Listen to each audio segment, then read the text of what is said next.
Bernice, am I about the money? Am I about the money, Bernice? Am I about the money? Am I about the money? What about the money? I came to collect these folks' money as a checks. What about the money? Oh, okay, that jackpot. It is your boy, Officer Hansie, and I got that shit on today. I have decided to come down here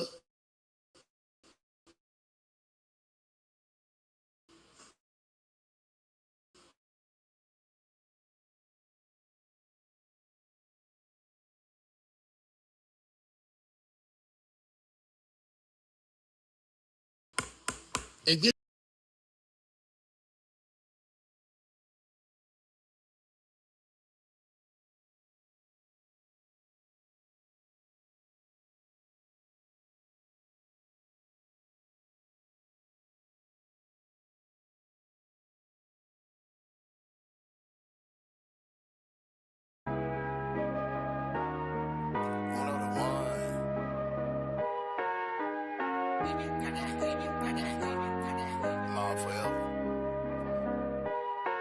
I'm after that bad life. Come here, come here, come here, come here, come here, come here, come here. I walk a bit down like, come here, come here, come here, come here, come here, come here, come here. I'm stroking your girl like, come here, come here, come here, come. I tell you all like, come here, come here, come here, come here, come here, come here, come here, come here, come here, come here, come here, come here, come here. She said it is hard to say I love you. Don't stop playing 'cause you never did. Although I showed you a life of luxury, give you my heart, I just never did. They say it's a problem when you getting money. I got a problem with being broke. Shawty say, good get you a mirror, you see the joke. Morning, detectives. How are you feeling? It is Friday. It's Friday. It's the end of the week and the last day. The ones it's on you. Now, what you gonna do?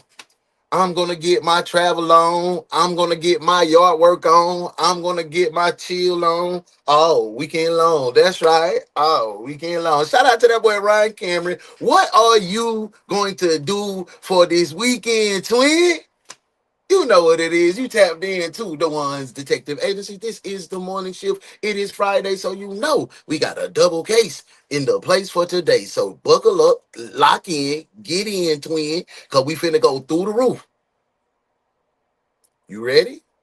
Man, let's see who at the job. Make sure you go ahead and clock in. Clock in. Hit the light. Hit the 100 taps. Come in on the comments and put clocked in. I'm ready to get to it, man. I want to see who at work because it's payday. I know y'all feeling good. Y'all ain't get y'all checks. Y'all ain't get y'all direct deposit. Y'all ain't get y'all direct deposit from the job. From being detectives with her. I'm going to check on payroll because y'all were supposed to get y'all checks today. But anyway, let me see who all at the job so I'm going to get this payroll fixed, man. I promise y'all, y'all going to get y'all checks. I promise. Who at the job? Bernice, is this the right area for the roll call? Where the paper at? Where the paper at? Let's see who at the job. Who? Is Pernell here? What about Leroy? Did Leroy bring his country at? What about Sheikah? Is Sheikah here? Oh, they don't work in no more. Well, I just want to say, welcome in. This is the morning shift. It's your boy Hansie. I'm back. Welcome to work, detectives. Bernice, did I do that right? Bernice! Roll call. Ooh. Oh, I'm sorry. I would have my own little dance session back here. Hey, man, it's Friday, man. If y'all ain't feeling good, man, y'all need to go back to bed and try it again. For real, man, you're supposed to be happy. You're supposed to be happy you're alive. I ain't gonna lie, I'm tired, though.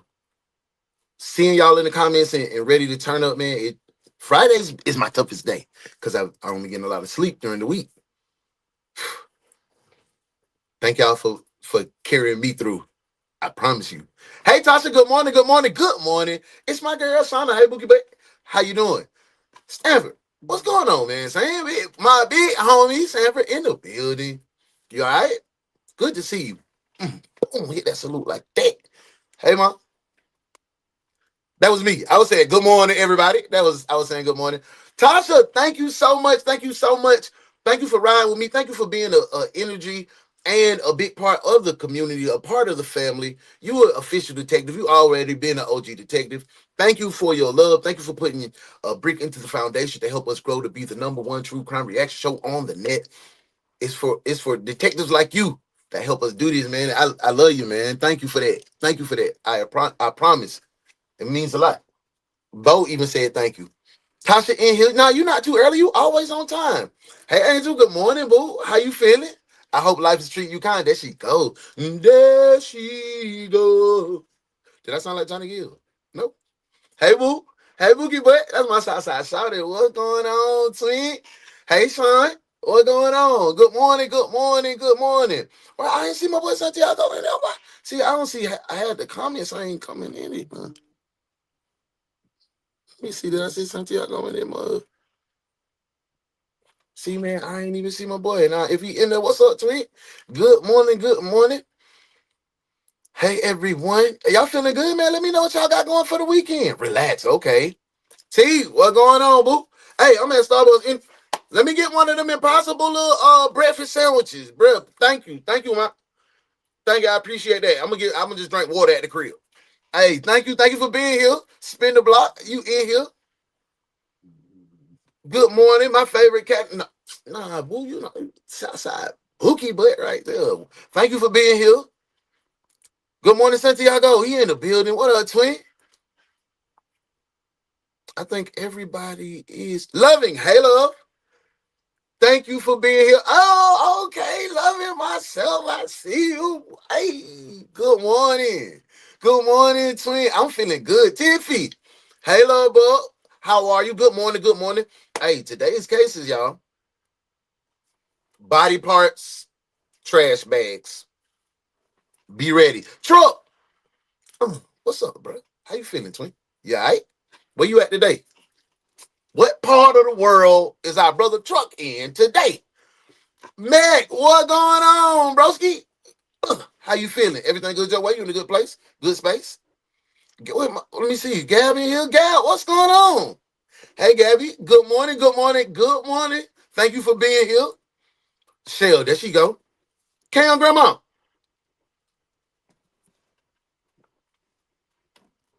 Sorry, y'all. Karen Granny. Hey, boo. How you feeling? I'm glad to see you in the building.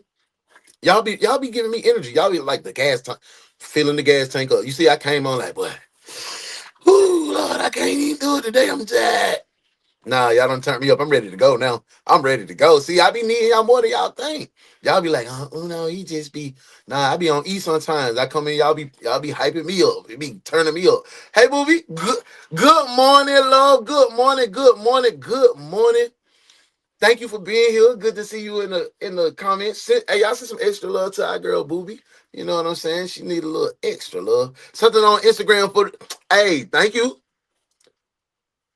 I got you. I'm gonna go tell. Hey, I be using all your cases. You sending me loving. You know it. You know how it go. You know how it go, man. And if you got cases, you want to send it to me on Instagram. You can drop it in the community. However you want to get to your boy. Man, do it. You know we doing that. You know we do. And next Friday, I'm gonna have a special guest. Fridays are going. We might start doing Fridays special agents. You might do special agent, or maybe special agent Saturday. Y'all let me know Friday or Saturday. It's on you, detectives, because I'm here for y'all. Let me make sure Hazel. Hey, beautiful. Good morning. Good morning. Good morning. Good to see you in here. Loving, good morning, chat. Here, I just sent you a message on my other phone. That was my other account. Loving myself. Hey, we like that other account. I like seeing your pretty face, loving. Yeah, come on back. Come on back. Son said, hey, I'm so tired. I might just lay here with my eye. Hey, come on. You can go lay back in the back room in the precinct because you've been working hard, but you've been working hard. Morning, night, ace. We've been hitting the after party. You've been grinding, detectives. Y'all all have been grinding. I want to send major love, major love to y'all. Man, y'all come through. I'm talking about when y'all flood. I be like, damn, boy. Them detectives kick the door in. Boom, we in here. I love that. I ain't even gonna lie. I love that. I love that for sure. And I seen I was trying to see a comment that my girl Melissa had dropped, and I'm sorry, y'all. I'm all over the place. Y'all know we gonna get started. Y'all know we gonna get started. But it was in here, but my comments tripping, bro. It's going crazy. Melissa had said that she was thankful that she was able to have some quality entertainment in a place where she felt that she could be herself and with a good group of people. And that's what this is about. The numbers are going to come. The numbers are going to come. I just want to make sure that this community is something different than we see in all the other chats. The bots going crazy, trolls, everything. No, this genuine love right here. This is what I'd rather be more impactful than famous. If I can touch our small little community that we have right now, I'm cool with that. I'm thankful for that, and that's why I said you guys drag me along too. So even swap ain't no swindle. I just wanted to let you know that this is what I do this for, to build this community. Everything else will come, it'll follow. I'm never gonna stop. If y'all don't quit on me, I ain't gonna quit on y'all. Thank you for being here, y'all. I just wanted to get that off. I just had to get that off that morning. You feel me? Y'all. And if I miss a comment, I don't want y'all to think, oh, acting funny. No, we starting to grow. And I be trying to read and get it, and sometimes I might miss it. I'm a one man show. So don't just blame it on my heart. It's me. I'm trying to move too fast. I love y'all, but y'all ready to get into these cases? Santiago, that's my dog, man. I was like, damn, they keep saying my boy. Yeah, I don't even see my boy. I was trying to chat for you, man. Good morning, chat. I want to make sure I talk to everybody, though. When we come in the morning, I'm talking to everybody. If it takes 20 minutes, that's how it's going to be. Because my mama said speak to everybody in here. Bout, what up, bro? How nephew, man? Everything good your way? You in a good place, good space? Good to see you, twin. I be loving to see my people in here. There you go. That's my bro. Hey, y'all know what we doing tomorrow.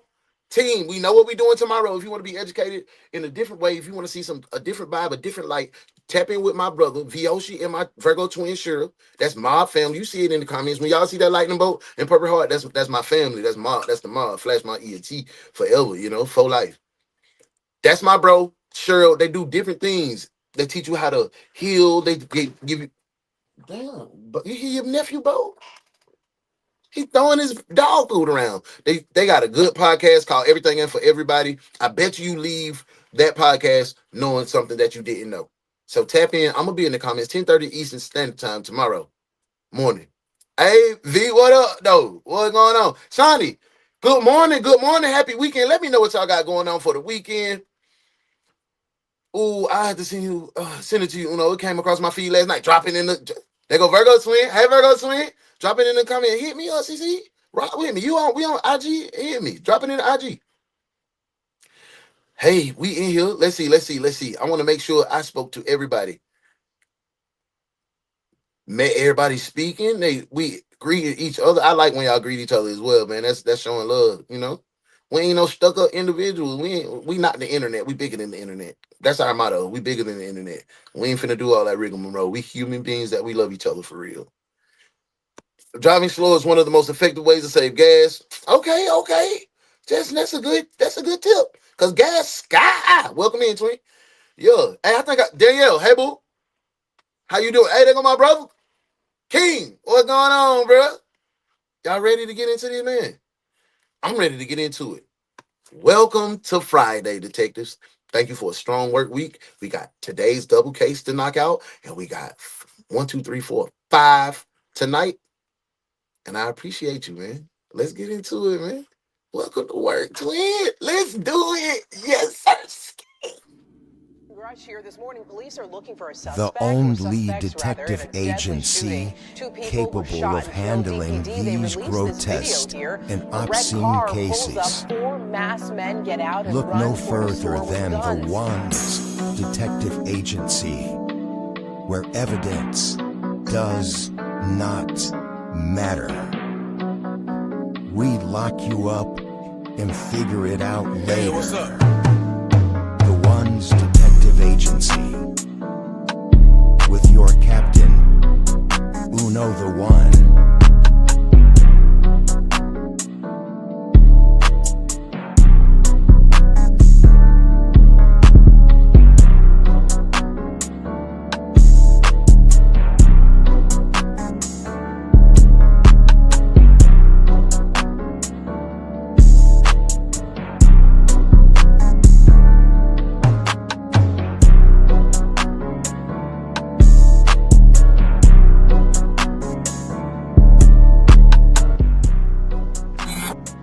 Welcome to the One's Detective Agency. I'm Uno the One. Welcome to work, detectives. Let's get to work. Okay.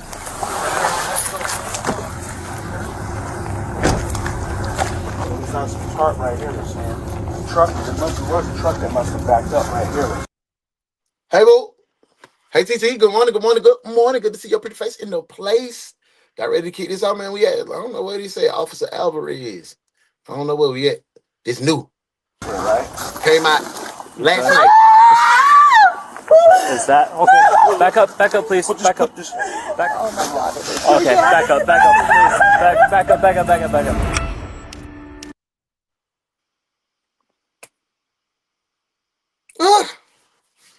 Well, y'all ready?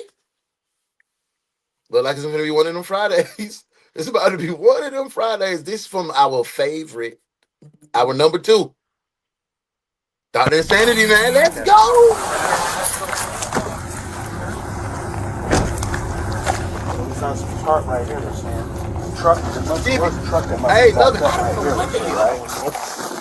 Okay. I ran it back. Oh, Is that okay? Back up, please. Back up. the screen make me get chills. Okay, back up, please. Back up.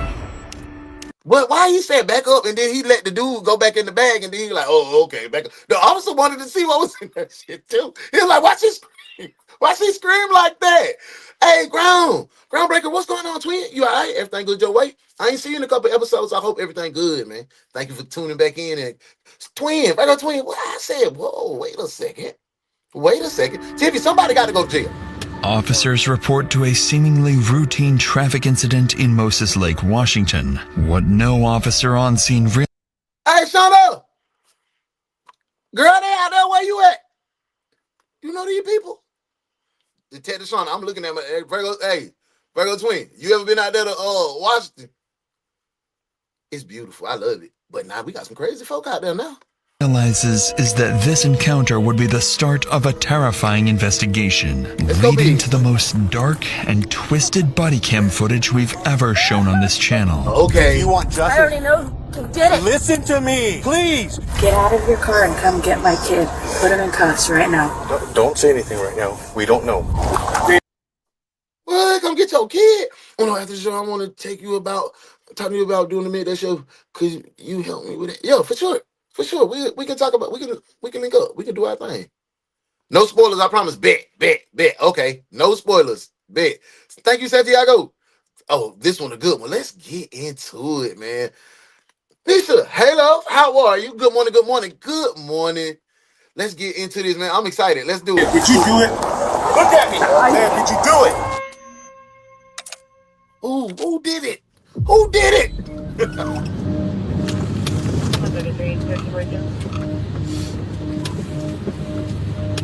It's an early Sunday afternoon on November 3rd when officers patrolling downtown Moses Lake identify a truck matching a stolen vehicle report logged just hours earlier. Multiple police units have been dispatched, more than typically assigned to a stolen vehicle report. Almost as if, from the very start, police somehow knew this vehicle theft report would soon unravel into something much worse. 145 Mac. We're slow rolled in. Parking at Porterhouse. Inside the vehicle is 27-year-old professional athlete Isaiah. We missed you as well. I'm glad. That's why I was so excited to see your name back in the chat. I'm glad. Thomas, the former A-star wide receiver for Eastern Oregon University, who's currently armed with a weapon. Whoa. Hey, go and get out of the car. Get out of the truck, please. Here's what happened. Last night on the night shift, we had a situation like that. The boy was looking just like that. He was reaching, and they ventilated him. They surely ventilated him. Close the damn door. Let's get into it. Report is stolen. Morning, Shield. Whose truck is this? You talk to Hey, me now. Nancy Pooh. Hey, nephew. It's my Good truck. morning. Uncle It's your Una's truck? like, good morning. Okay. Do you have your ID, registration? Just go ahead and turn it off, please. Ass fishing, but it's full of meth. Dang. I apologize if it's your truck, but it wasn't registered in your name, man. Yeah, I know. Okay. There's ammunition in the front seat. Okay. and they still give him respect because his name in the city. You feel me? Okay. For what he did on the field. Okay. All right, man. Just come out and step out of the car, okay? Gonna be The another ammunition on the Texas. passenger seat suggests that Isaiah might be carrying a weapon. The officer quickly realizes that this encounter could escalate at any moment, so they swiftly order him out of the vehicle, only to uncover something interesting about his identity. What up, Greg? What's up, man? Alvarado? Yeah, how you doing, Isaiah? Another day. Yeah, that's 12. I bet they probably played football together. Or they probably played football together. Or Greg wasn't too cool in school and was probably like a little, probably like an anime kid, or like, you know what I'm saying? Back in the day, that wasn't like he and Greg is the other dude is a jock. Isaiah is a jock. So the nerd versus the jock type vibe. That's what I'm feeling. Don't tell me. Am I right? But don't tell me. Another day? Oh, really? Y'all got me turned. Don't reach for anything. Bro, I'm putting Okay. detain you right We're now. detaining you. No, bro. Okay, Okay. make sure you don't have any weapons on you, okay? I do got a weapon on me. What do you have? I think I got a knife right here You in have a my knife? pocket. Pocket knife? This one? That's it? Okay. Gotta take a seat for me. He look high as hell, very scary. He for sure. Okay. Dude, man. It's ridiculous. What up, broski? How you feeling, man? I'm good to see you in the building. Juice, you be working hard too, man. Shout out to all my people that be working hard. Morning shift, night shift, overtime. Got after party, man. Y'all be in here, and that's what I'm saying. That's major love. Thank y'all. Let's get back to the case. Welcome in, bro. This is how bad I need one. I hear you. Yeah, I went to school mates. You do you. Yes, I went to high school with them. He was My a star rifle, athlete, man. rifle, Then he started, rounds too. talking. It was kind of weird. Yeah, but Oh, okay. It turns out Officer Alvarado and Isaiah went to high school together, and Alvarado recalls Isaiah as a standout football player who went on to compete at the college level. But now Okay. in front of him, Hey, Cindy. Hey, boo. How are you? Good to see your face in the place. We got a crazy one already. We just started. Welcome in, love. was a disoriented young man, barely able to focus and answer their questions in a stolen vehicle. A stark contrast to the athlete Alvarado once knew. In reality, Hey, before we dig too deep, even though it's Friday, we gonna talk a little bit. So I'm from a small town too, and I have a cousin, Ernest Palmer. He like should have been in the league. Great. I'm talking about great. Did some things on the field. People know him. He got people that's in law enforcement that he went to school with. You know what I'm saying? That's a crazy vibe when you go from being the man of the school. But EP he wasn't no bully or nothing. He was cool with everybody. But just saying, when you go from being the man to of like the whole town, and you go off and you do your college career, you come back home, the difference, it just, some people don't recover from that. That fall, that back to being regular, that should tear a lot of people up. I wonder, is this the case? there is a very good reason for Isaiah's odd behavior. One that Officer Alvarado will soon understand, as within minutes, Isaiah and his family The past relationship may dictate how Alvarado handled goddamn Isaiah in this case too. will be at the center of a murder investigation, what's with going only on? What's up, OG? Good to see you in the place. But we got a crazy one. High school superstar, college superstar in a small town, met up with the police that went to high school with him, OG. I was just telling him about my cousin EP, how he came back, and having gone from being the man to being regular with the regular people. That's a hard drop, and it may spiral people out of control. Let's get back into it. one question left unsolved. Fall from grace, Tiffy. For now, officers decide to contact Isaiah's family to inform them of his recent actions and detainment. They quickly get his family contact details and call his mother, 47-year-old Cassie Thomas. However, the information Cassie provides shifts the course of the investigation in an unexpected way. Hello? hello, this is Officer Alvarado with the Mosaic Police Department. I'm trying to reach Cassie. This is she? Hey, do you have a son, Isaiah? Yes, I do.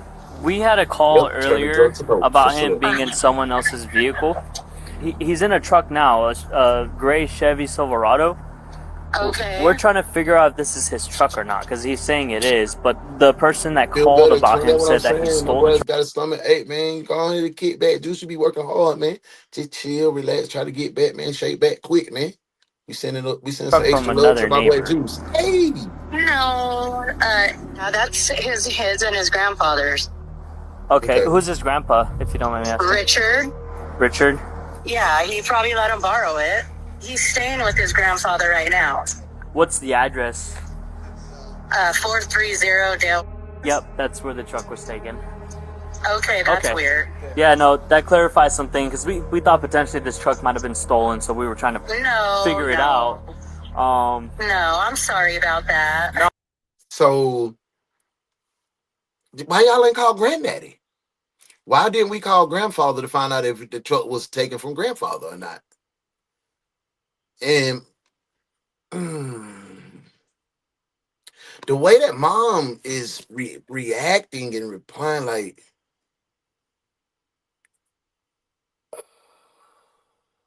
mom may be into something. She may be knowing more than she's putting on right now, y'all. Should we lock up? Should mom be in handcuffs? Y'all let me know, detectives. Let's get back to the case. Welcome in, Justice. Good to see you. Welcome to the squad. This is the world famous morning crew, the best online detectives you're gonna ever see. And I'm Uno the one. I'm just the lead detective around here. This is the morning shift. Welcome in. No worries. At this point, Officer Alvarado begins to realize the mistake they've made. Now it makes sense why Isaiah immediately asked for a lawyer. He was being accused of something he clearly didn't do. As Officer Alvarado continues speaking with Isaiah's mom, he decides to ask about something that's been worrying him since the very moment Isaiah stepped out of the truck. I went to Hey, Miss JJ, welcome in. Thank you for being here. high school with Isaiah. He wasn't never really like this. Is everything okay? It should be. He should be fine. Okay. He just seemed a little bit off to me when he was talking. Well, probably because he's being accused of something he didn't do. So.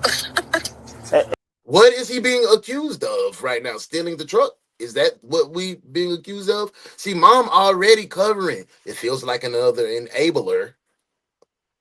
It feels like we got an enabler on our hands again. Let's get into it. It's his grandpa's truck. Yeah, it do sound great. He lives at 430 Dale. But thank you for answering my phone calls and my questions. Actually, I'm guessing mama is used to him getting in trouble. helps out a lot. Okay. All right. Okay, thank you. Thank you. Bye. Bye. Officer Alvarado doesn't know it yet, but his suspicion that something is very wrong with Isaiah isn't far from the truth. Still, with no evidence tying Isaiah to a That gotta be tough. What if they was homies and we just took the split in the road? And that gotta be tough. Man, that gotta be tough locking up your partner. Like, damn, twin, I seen you doing that, boy. I remember when you did woo woo woo. Man, that gotta be tough. We was looking at it from the fallen superstars perspective, but what about the officer? Like, damn, bro. Like, they ain't really had no smoke. Like, I used to cheer for you in the crowd, twin. Like, damn, what happened? I know that got to be tough for both of them because you can see how the officer, Alvarado, he kind of looking off. He ain't extra aggressive with him. He like, damn, bro. And he knows something wrong with bro. So that's crazy. Let's get to it. crime, they have no choice but to release him. But as he walks away, Officer Alvarado follows him, hoping to reconnect with his old friend. All right, let's walk over to the front of the truck real quick. I just want to show you something right now. I know you don't want to talk about this, but it's cool. You don't have to. Okay. So you all right, man? You like off the books? Do you want to talk about anything? That's real, bro. Because I'll turn off my camera right now. We can have a conversation, bro. Like, it's just like we're at a time right now, bro. Yeah. It's a time in everybody's life, bro, where they just need to like really reevaluate what's going on, you know? Yeah. If you need anything, please don't hesitate to call. I'll sit down and have a conversation with you, bro. For sure. All right? Yeah. Take care. To Alvarado, Oh no, run them errands, ma. We got a crazy one. Two high school people, one football superstar that you're looking at on the screen right now, self. The officer that you hear saying, hey, let's talk, is the other dude that he went to high school with. Maybe perhaps a stolen truck pulled him over. Alvarez is the officer, asks Isaiah, the football player, hey, man, you want to talk? Is something going on? He knew something was off, I guess, from their prior relationship. But when we started the case, somebody opened the bag and screamed bloody murder. So, welcome in, It love. seems Isaiah wants to say something, but he just can't find Damn, the words. For now, Isaiah gets into his truck and drives off, unaware that this won't be the last time today he'll be accused of a crime. Hey, appreciate that, bro. I appreciate you, V. Thank you for that, bro. I know them things get aggravating, but we trying to grow and be big. Can I help you? Yeah, I was wondering if I could speak to somebody about missing person. In Moses Lake? It's my father. Nobody's seen him. Yes, Moses Lake. Okay. And So that was his mama? That was his mama calling about her daddy missing?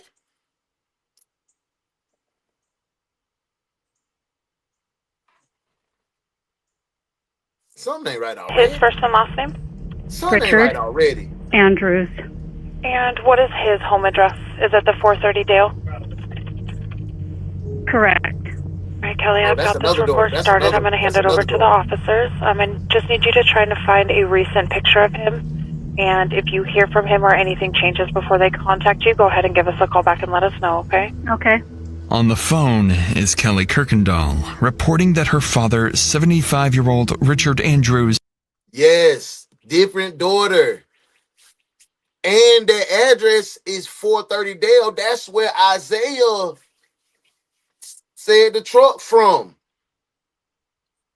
They done murdered that granddaddy, man. Yeah, Cindy done killed granddaddy, man. That's crazy. Man. Hey, Danielle. What's up, Danielle? Welcome. This crazy. Let's get mysteriously vanished. Officers are sent to his address, and minutes later, Yeah, they that arrive was a to different lady. investigate. Right. Hello. Well, I'm doing better than you guys. How's it going? How are you? Carmen. Carmen? All right. You know me. That's his mom, right? Talk to you. Waiting for Sergeant Rodriguez are Yeah, that's his mom. That's Isaiah mama over there on the left. Carmen, Kelly, and Cassie, daughters of Richard Andrews, the missing elderly man. As he begins speaking to them, hoping to learn more about their father's disappearance, a familiar Slow face motion. steps out of the house. So, we have no idea. The neighbor talked to my husband. It's my husband, Mike. Hi, Mike. I'm sorry. He hasn't seen him in a day and a half or so. I haven't seen him longer than that, but his phone's been ringing. His sister's called. Nobody knows where he's at. So, Okay. And is this normal? no. What's wrong? Okay. What's that? Nothing. Do you know where is it your grandfather? Yeah, it's my grandpa. Do you know where he's at? No, I have no clue where he's at. No. He didn't tell you anything where he was going? Did you see him leave? No. So basically, what I did see was him talking to somebody out here. Good He morning, was kind of like parked a little far.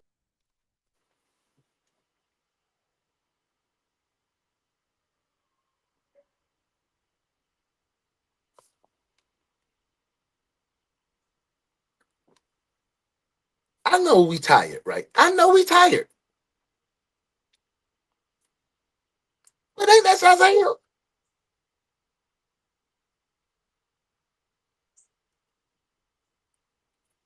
Put them bites in the comments. We finna go bite. We finna go bite, man. No. It's a lot going on. They go bite and lock in. Like bite. All right, now Bite. say it how I said it. That be really sound like it really feel weird even me trying to prepare my mouth to do that. But like I say bite, screet, bite, pipe. Bite, pipe. That sounds crazy. All right, that is a country. All right, let me do it. I said it ain't like hard and that's just back. That sounds Now weird. see, I though. felt like you was free.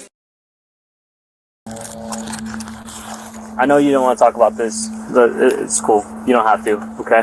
So you all right, man? You like off the books? Do you want to talk about anything? Because I'll turn off my camera right now. We can have a conversation, bro. Like, it's just like we're at a time right now, bro. Yeah. There's a time in everybody's life where they just need to like Book is that? really reevaluate Yeah. What's going on, you know?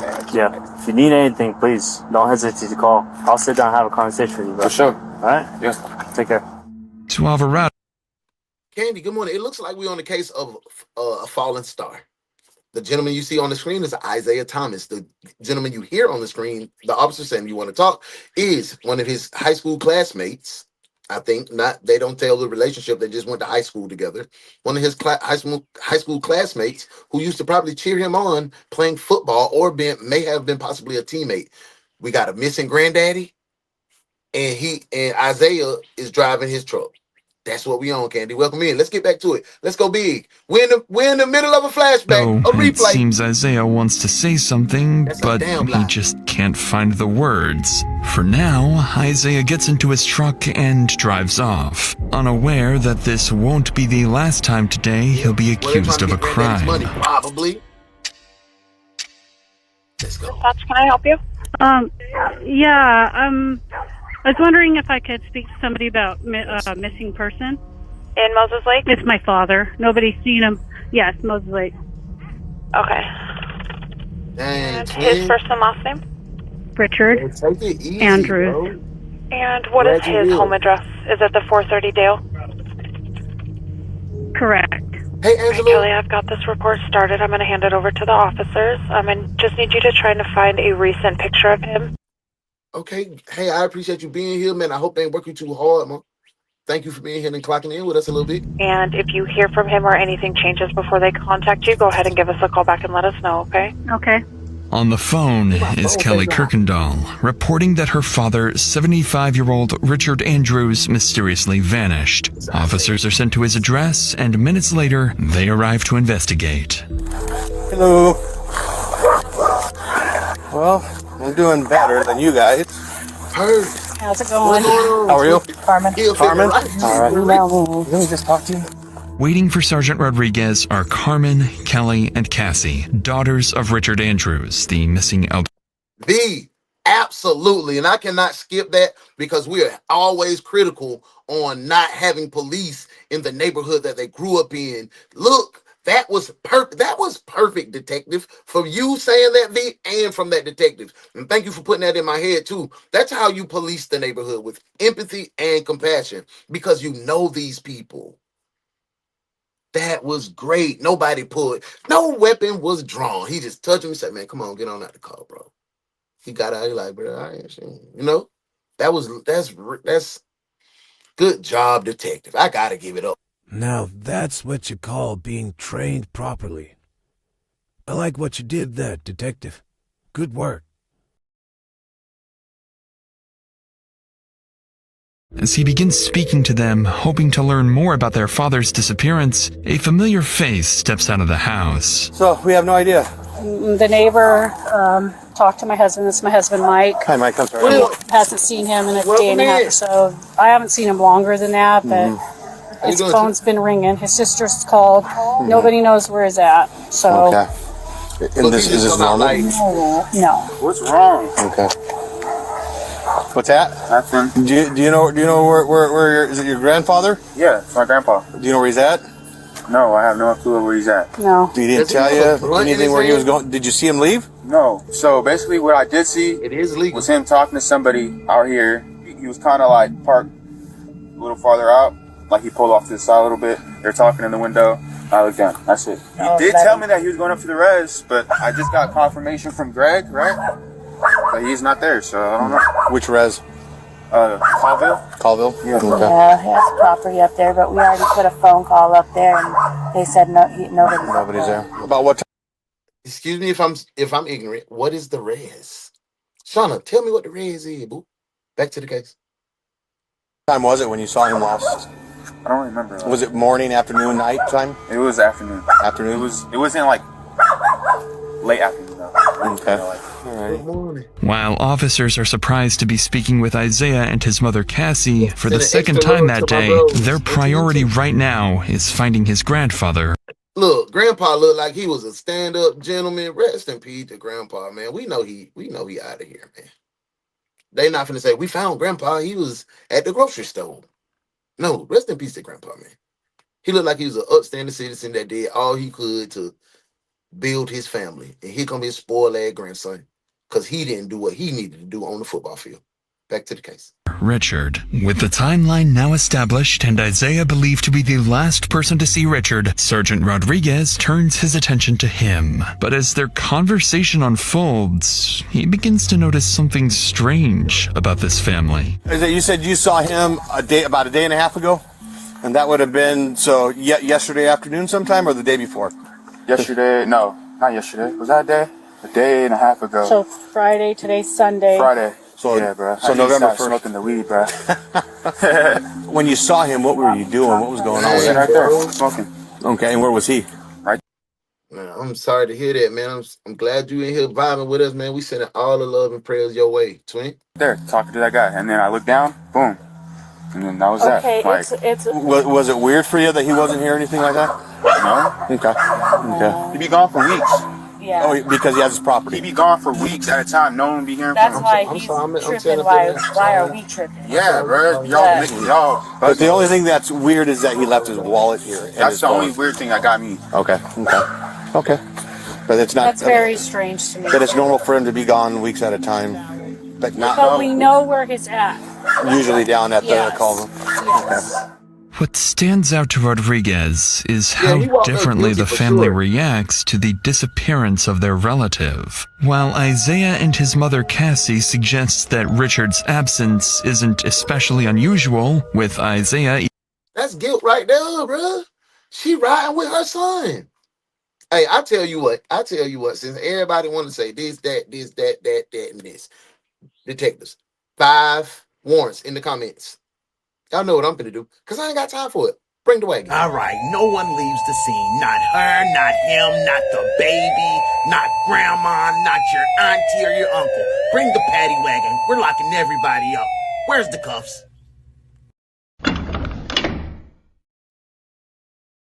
His daughter Kelly sees it very differently and appears genuinely concerned for her father in a way the others do not. That's when Isaiah's father, Anthony, arrives, bringing with him the breakthrough they've been waiting for. Yeah, so You need to go down to a shop and take some pictures down there.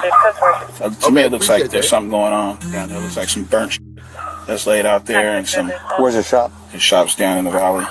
you know where the motorcycle shop is? That's just if he's not here, he's usually down there. Oh, I got you. I thought something. Do you think something else is going on down there?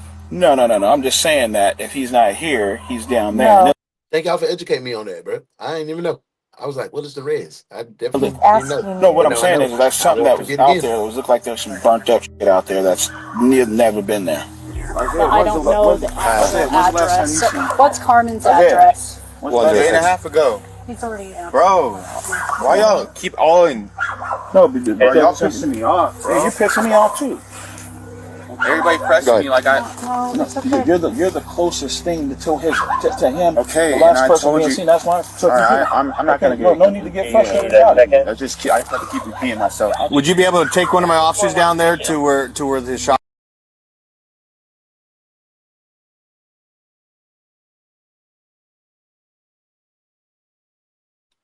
Who is the guy in the mix? Because he came up real aggressive with Isaiah and checked them real like, hey, bro, hey, I'm frustrated too. Like he get like what you want to do? You see, he stood down.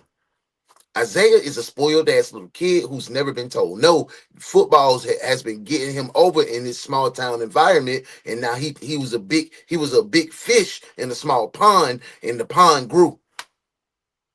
Water kept it got bigger, and now you're just a small fish, and he can't handle it. That man got him in line. Is that? Yeah. Just so that way we know exactly what we're talking about, Right. and so that way if he's there, that's great. Right. Do you remember what he was wearing? Yes, you look ex-military for sure. Because that's part of the report that I'm taking, so I can enter it into the I'm system. not bugging, bro. Okay, I know. I'm just letting you know. There's slippers. I think. Okay, well, we leave that. No, those are in the house. So remember any jewelry? Jewelry. No. You don't wear jewelry. Hold on, let me. I'm sorry. Let me talk to him. Thank you. Okay. Okay. Hello. What I have to follow? Yeah. So, because we don't know the exact address, if you want How to you follow feeling? Anthony down to his shop down in Cascade Valley, Tony, his cell phone's here, wallet's here, everything's here, dog's here. just whatever he had on his person in his pocket is all we have. Okay. So, all right. Thank you. Thank you for those warrants. Anthony and several other family members head to the shop with a deputy, while Sergeant Rodriguez stays behind to gather the remaining details. As he does so, he takes note of the family's statements so far, and what I put everybody in. We gonna stands have out is Anthony's frustration with Isaiah. It seems like the two of them know something the others don't, as the way Anthony questions his son sounds like he's accusing him of being involved with Richard's disappearance. Meanwhile, Isaiah is being defensive, claiming everyone is overreacting. His mother, on the other hand, remains calm, smiling, and at times even answering questions that weren't directed at her. Rodriguez notes the contrast in this family's behavior and steps away to drive to Richard's shop. But before he can go, Isaiah's mother would make Tell us how to say it. Tell us how to say it, Mama. I don't want to say it a wrong. horrifying statement, one that would come back to haunt her. So I'll get this logged in, and then if you guys have anything, give me a call. That's Dad? Okay. Get out of your car and come get my kid. Put him in cuffs right now. Don't say anything right now. We don't know. Okay. So yeah, let me know. Oh, she flipped it? She flipped it? She said, get out of the car and come get my kid. Dang, she flipped it? That may have been his pops. I missed that, but y'all got me on point. That probably was his daddy, the way he was on Isaiah's ass. So that's letting me know he got some type of guidance and structure. He got the mama and daddy. Daddy looked like he ain't play with him. He instantly stood down when daddy got to saying, hey, yeah, I'm frustrated too. What you trying to do? Like, shut up. I like that. So that's either one or two things. Mama is the enabler, or Isaiah got some mental going on, or three, he just spoiled as hell and did this shit on his own because somebody kept telling him no. I can't wait to find out. Let's get back to it, detectives. Okay. Thank you. Those statements are coming from Isaiah's mother, Cassie, as she approaches the officer just out of frame. In a sudden shift, Cassie tells the sergeant to arrest her own son, catching him completely off guard. Just moments ago, she hadn't seemed particularly concerned. Now she's adamant that Isaiah is guilty of something. It's a sharp change. Is she trying to clear herself? Come on, detectives. All of a sudden, you were just riding, smile, looking dumb as hell. Your daddy missing. And y'all know he don't be just disappearing. All this stuff in the house. Your son riding in his truck. You co-sign. Y'all think she covering and trying to get? Oh, I ain't had nothing to do with that. I didn't know. You think she trying to jump and bail, abandon ship? Y'all let me know in the comments. Let's get back to it. Change in behavior, one that leaves officers wondering if Cassie knows far more than she's letting on. For now, the sergeant doesn't fully understand what Cassie's implying, but in the next few minutes, her urgency will make a lot more sense.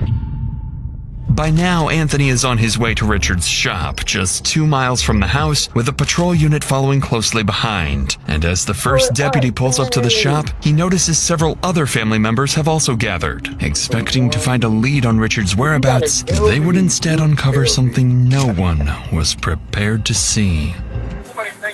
And they did say something that was burning that wasn't back there burning before. His energy was off from the jump, for sure. Bun, what's going on, bro? I hope everything good your way. You're in a good place and in a good space. Welcome to the first case of Double Case Friday. Come on in, twin. This one crazy.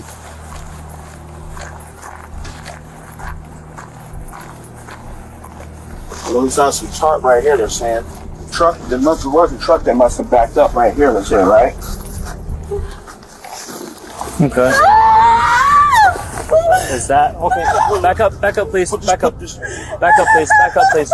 I want to see. I want to make sure. Back up. Hold on. I don't see anything.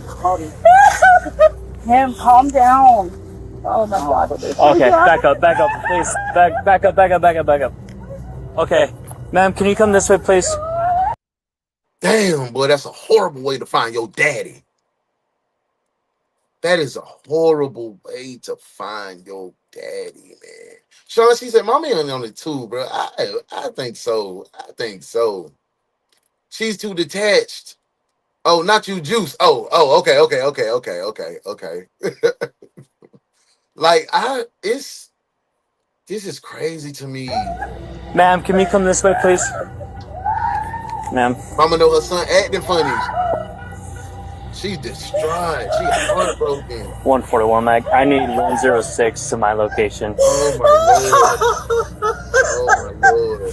Oh my lord. Oh dang, bro.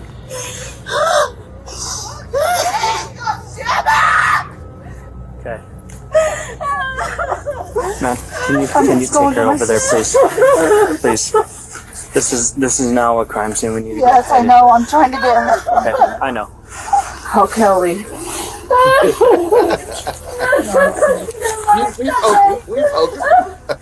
Sarge, he's buried in the ground. Yeah, it might have clicked for There's someone buried underneath the ground. Hey, former DIA. Buried in a shallow grave in the front yard of his own shop lies the dead body of 75-year-old Richard Andrews. Richard's daughter, Kim, is the first to see him. She recognizes her father immediately, revealing part of his leg with the same jeans he always wore. It's a horrifying discovery for them to make. Even the deputy is shaken and unable to control the situation on his own. But as he observes the family, something about it feels off. By the time he arrived, the family had already begun digging, and within moments of uncovering Richard's body, they started pointing fingers, fixating on the one person they're convinced is responsible. I'm not moving right. I can't. Okay. Don't touch me. Do you want me to help you? No. Don't touch me. Okay. I knew this was going to happen. That was his son, my sister's son that's at their house right now did it. And the gun's probably on the bed. It's a rifle that's laying in my mom. I said rifle rounds in the seat. I called the rounds. Called the rounds. Holy moly. If y'all knew it, why did y'all put him there with granddaddy? Mama, why the hell you ain't have your little badass son? That's crazy. I was going to on the bed. He has mental illness. Let me say, see, this ain't he has mental health issues. She's trying to clear herself because there's no way in hell the mother's going to throw the kid under the bus like that. Facts. She looks like she needs some fiber in her diet for sure. She senses her son's funky energy towards the situation and got the bells ringing all over her, I bet. I can agree with that. She killed them for the insurance policy. I wouldn't be surprised. Must be a big one for sure. Just don't kill somebody for nothing. Yeah, for sure, Will. And welcome in, bro. Let's get back to the case. So we're having the county respond, okay? And their supervisor is going to come, and they're probably going to set up a containment, okay? Please, I just ask that you guys try to cooperate as much. I can't make any. Hi, Tanya. Good morning. Thank you for being here. How did the appointment go? Is everything okay? Thumbs up on the health. Hey, man, we need you here, man. Thank you for being here. Good morning. Any promises? No, we're not leaving. Okay, well, ma'am. I'm not calling him here right now. Is somebody over there getting that little psychopath? Hold on. If you want to do what's best for no, what I want to do right now, is go to my dad's house. I just need you guys. Do something. Please don't, okay? I just need you guys to at least try to have some understanding, okay? And I want you guys to listen. To the officer's surprise, Kim doesn't hesitate to blame her nephew, Isaiah, despite there being no direct evidence linking him to what happened here. Shaken and unsure how to handle. King, man, look, Isaiah, man, his granddaddy, they just found his granddaddy at the shop. They found him in a bag. They found his legs in a bag, twin. Like, Shawty fell out. She seen her daddy. She was the first one to see her daddy. She instantly say, hey, her nephew did it. She said the gun was a rifle. It was probably on the bed.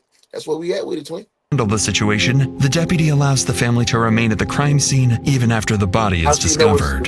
Then, 2 minutes later, Sergeant Rodriguez finally arrives, stepping straight into the chaos. He tries to regain control of the situation. Bro, hey, bro, what going on? It's our bro, Dave. What's up? Good morning, family. Busy today with my daughter. She only 23, is graduating with her master's in a couple days. Hey, tell Nisi Poo, congratulations, bro. Go ahead and spend that time, Dad. You're doing a great job. Great job, Dad. Great job, Mom. Take it all in, bro.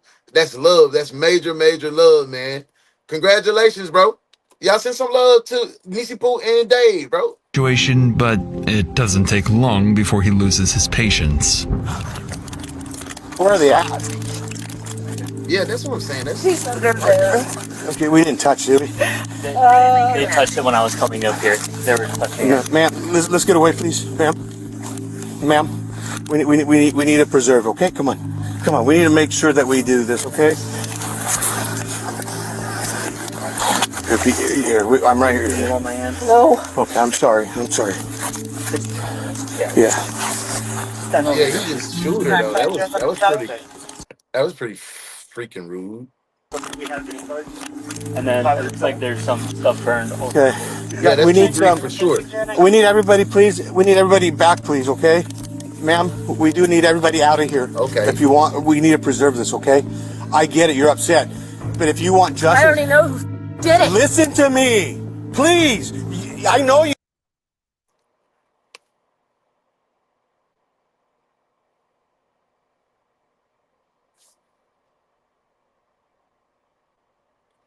Why are we at this point right now? Why are we at this point? Like, why are we here? Where's the other officer at, man? Bring the other officer that know the family, bro. Like, why are we arguing? Why are we yelling? Why are we face to face pointing fingers, man? Come on. I've seen these people handle the killer better than they're handling a grieving daughter that just discovered her daddy in a bag, twin. Come on, man. We bring Alvarez back, twin. Bring Alvarez back. You know, we need other things to make this work. Please. Despite Kim's certainty, officers aren't yet convinced that Isaiah is their killer, because as they inspect the scene closer, something else stands out. Something that starts to point to someone very different. Burnt debris is scattered across the... But I'll be John Brown. Mama, perhaps? Okay. grass, clear sign that something had been intentionally destroyed. But the cover-up goes even deeper. The section of lawn where Richard was buried had been cut out, replaced, and even watered afterwards, an effort to make the yard appear completely untouched. For investigators, it's still unclear whether Richard was murdered here or only his body was dumped. To find out, they need to search his shop, standing just a few feet away. Sheriff's office, make yourself known. Come out with your hands up. Thanks for stopping by, Perp. You have a great day as well. Thank you for being a part of the family. Have a good weekend. We'll see you soon. Make sure you tapped in. Have a great weekend. Take some pictures. So we're going to share it Monday. Police, anybody in here? Sheriff's office, come out with your hands up. Make yourself known. Yeah, I'm gonna go right. You cover left. Yep. They knew a lot of details for sure, JJ. Miss JJ. I know you gotta be very shallow and on the property. Clear.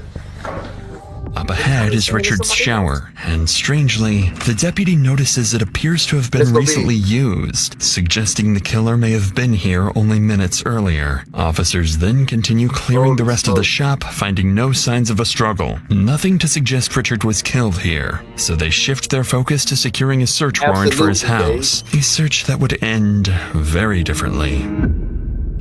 As officers begin to regain control of the chaotic scene, Richard's daughter Cassie arrives, the same woman who had told the sergeant earlier to arrest her son, Isaiah. Why she accused him before the body had even been discovered is now a question to Oh, I said she was trying to put my son. It's my son. Miss Kim, if it might be your son, but you was the one to tell him to do it, Miss Kim. Hey, yeah, nah, girl, you know what you finna do. Man, he going to jail tonight. Talking about the homie in the gray and the black. You know the facts, I never relax. Everything luxury tax. And everybody here getting videos. Make sure you put a little money in the sack. What's wrong with him? Going to jail.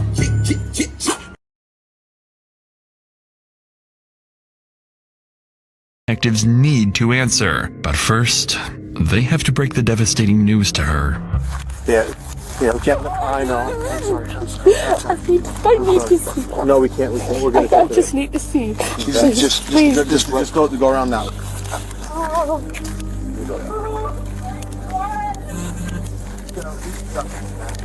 That's gonna be his, but the family members are the ones driving it. So.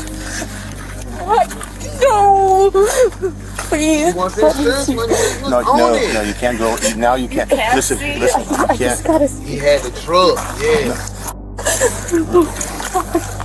That's why she said, hey, Melissa, listen, what you think about this?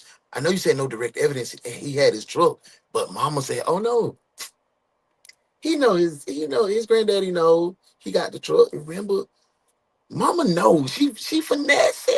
Hey, Anthony, we can't cross. Okay? Look over the I know top. I'm not gonna go across the line. She just wants to look over the line.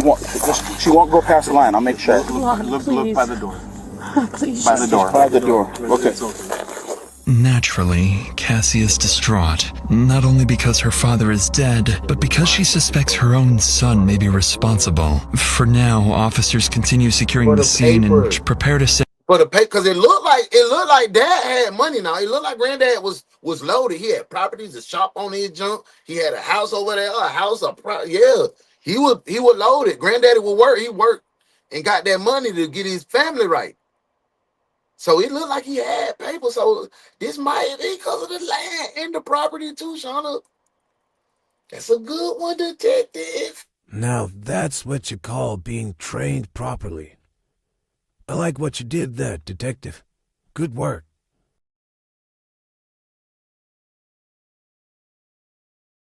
Let's get back to it. and Richard's body for autopsy. But as they do, they begin to overhear the family frantically talking amongst themselves. And what they're saying would suggest the situation is only escalating because someone else might be about to get hurt. Right. We have one that's confirmed in a shallow grave. Do not start talking, please. Don't say anything. Just be quiet. Please. You know what's going on. Anthony's over there already. Who's Anthony? Y'all blowing the case. He gonna run. He gonna run. Y'all blowing the case with a bunch of speculation and everything. She called him a psycho winner of He had CTE from football. That's why after college, his whole personality changed. Not making excuses for him, but I wonder if that's what happened to him. Hey, Santiago, that's real. That's a real good theory, because I had a brother-in-law that played with the best New England Patriots 3 years, had a little situation, and his whole demeanor changed. For sure. Let's get back to it. Get it, but I've heard everybody, but we need things to figure out. 106 Mac, we need units down at 430 Dale. Ma'am, please. Get out, behind We're gonna do what Justice says. She said they left her there long enough to plant or take evidence. have to leave the truck here for now. Please. Where am I supposed to go then? I just want you to walk that way, please. 145 background clear. Hey, David. And there's 106 name.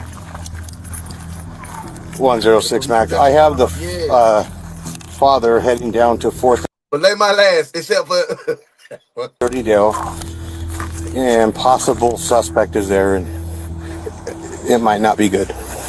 According to Carmen, Anthony is furious and already on his way back to the house, convinced his own son Isaiah is responsible. He's just seen the body of his father-in-law buried in the ground. So what he does next is completely unpredictable.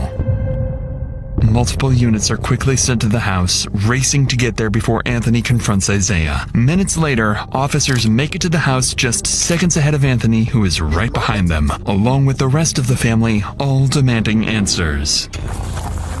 See, it's out of control now. One of my detectives just said that they no longer have the control of the case. Somebody, yes, Loving just said the cops don't have. It's out of control now. They giving me time to flee. We can get our story together. Like Justice said, we can take evidence, move evidence, plant evidence, move the crime scene, and it's all goddamn. It's haywire now. It's haywire. It just went crazy. The only person that had some decency and enough common sense was Alvarado in the beginning.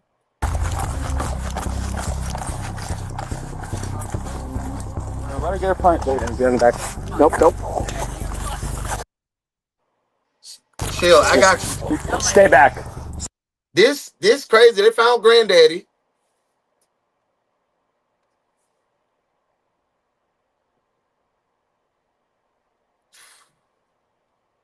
Hold on.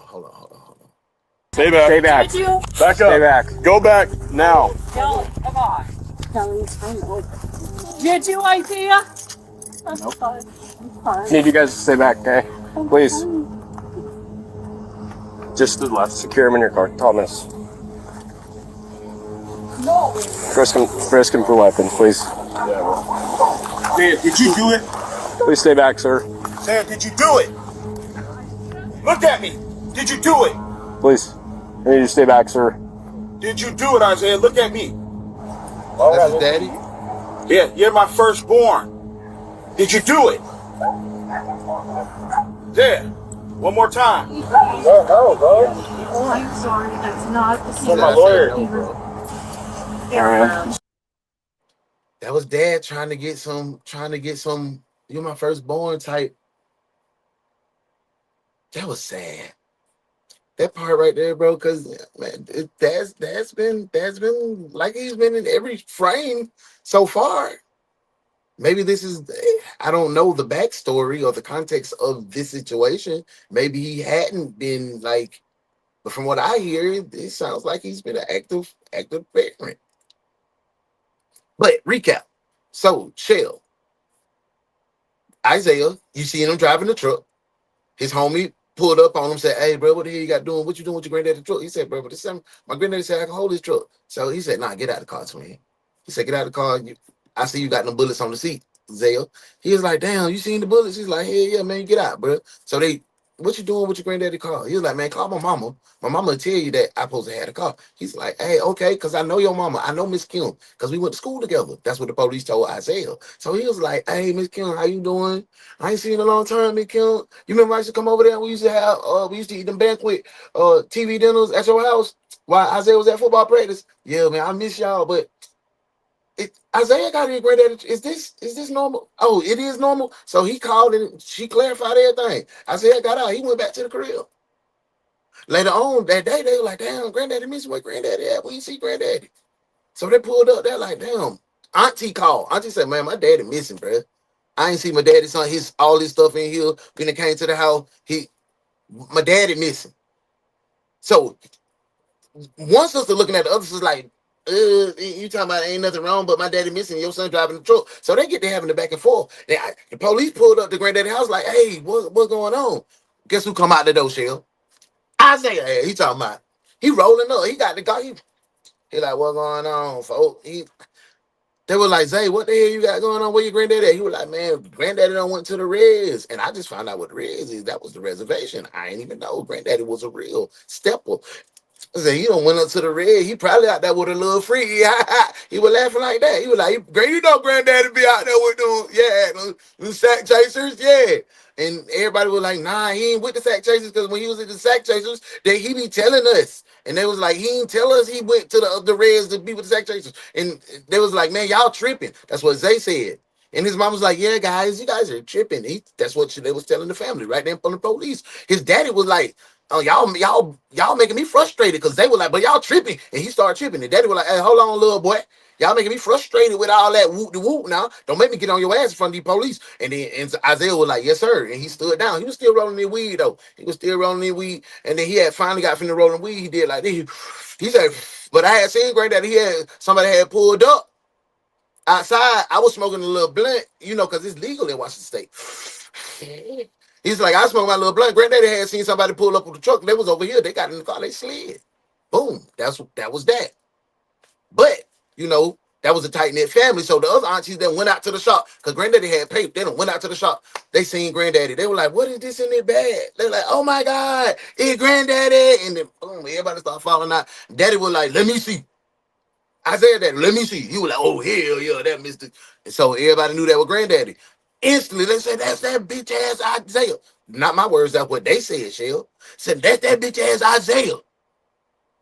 They came to get Isaiah. But beforehand, Mama had got out of the car when the police was over there and said, ooh, lock him up real fast, because I know my son had did something with my daddy. Just out the blue. Not Shell. Now they done locked Isaiah up. At least that's what I seen. Welcome back. Go ahead and get in there. Have him take a seat.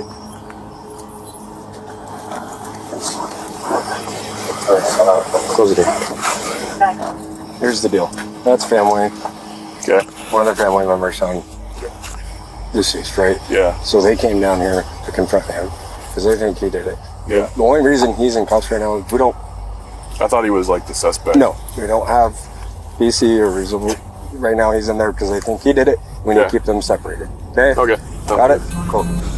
For the second time today, Isaiah is accused of a crime. Only now it's something far more serious, and the accusations are coming from his own family. They stand by, watching as he's taken into custody, convinced the case is now solved. But what officers are about to uncover would complicate everything, revealing that no one in this family can truly be trusted. But before we get to that, I used to just keep all my money in my bank account, not really thinking it was possible to grow it without having to wrap my head. Dr. Insanity do what they do. Let's talk about this so far, y'all. Mom, Isaiah. Those are our two suspects. What do we think, detectives, what do we think the motive is to the case? Was it the property? Was it the money that Grandpa had? Or is it really Isaiah with a mental health situation? Like our fellow detective mentioned earlier, the CTE can be a thing. His mind can be from all those car crashes that we take on the field as gladiators playing the game, that could have set something off in his mind. Or do you think he was manipulated by his mother, controlled by the mother, because she was the enabler and provided him everything he wanted and never told him no? It looks like the two men, the grandpa and the granddaddy, told his ass no. Do you think he was manipulated by the mom? He acted alone, or was this a group thing? That's all I want to know. Let's see. My boy V said money in for sure. It's the daughter. You think it's the daughter? I think it's the mom too, bro. I think we on the same thing. No ghost watching for sure. Man, hit that like it's easy. It ain't nothing but a boop like that. Hey, Cindy Juice, I'm in Fayetteville. What part? North Carolina, Fayetteville. Land, money, and insurance. Angela, insurance money, property, and they start digging up the body. Mom's being weird since the first phone call. Okay, we back. It's just something about her. I agree. Money, because Pops had money. I say greed, possible manipulation. Yeah, for sure. Grandpa was giving everything to Isaiah. He knew his grandson needed help. The mom and the auntie found out and was like, the fuck? Oh, you gotta die, old man. I sense family jealousy too. It's some jealousy, but I think it's from Isaiah's mama, because that's what I'm saying. This is so crazy. Let's get back to it, man. If you're having a good time, give me 100 taps. Put morning shift in the comments. Hashtag morning shift in the comments. We back. The rest of the family, but by now Richard's daughters are too shaken to talk. So investigators turn to his son-in-law, Greg, one of the first to discover the body, and they're about to learn that he has vital information. You snapped. Candy, damn, you snapped. Good job, detective. Look what Detective Candy said. Greed. Mom is manipulating the mentally challenged son. I think she set it up. Good job. Now that's what you call being trained properly. I like what you did there, Detective. Good work.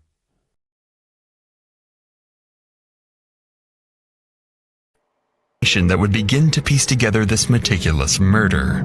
So let's start from the beginning.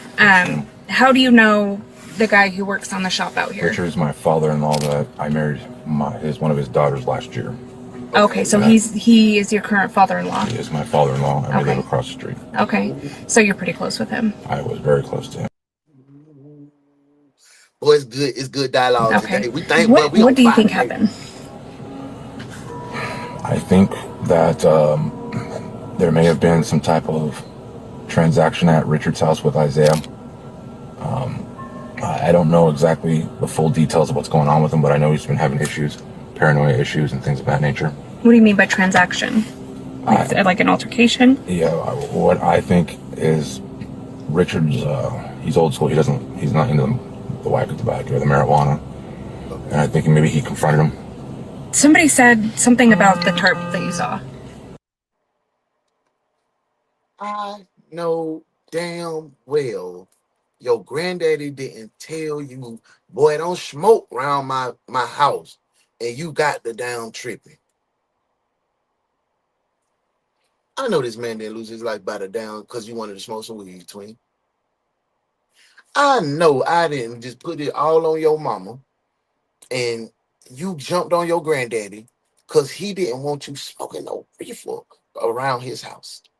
Boy, you a filthy, nasty dog.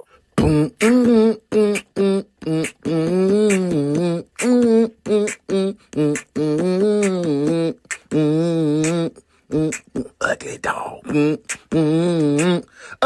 Ugly dog.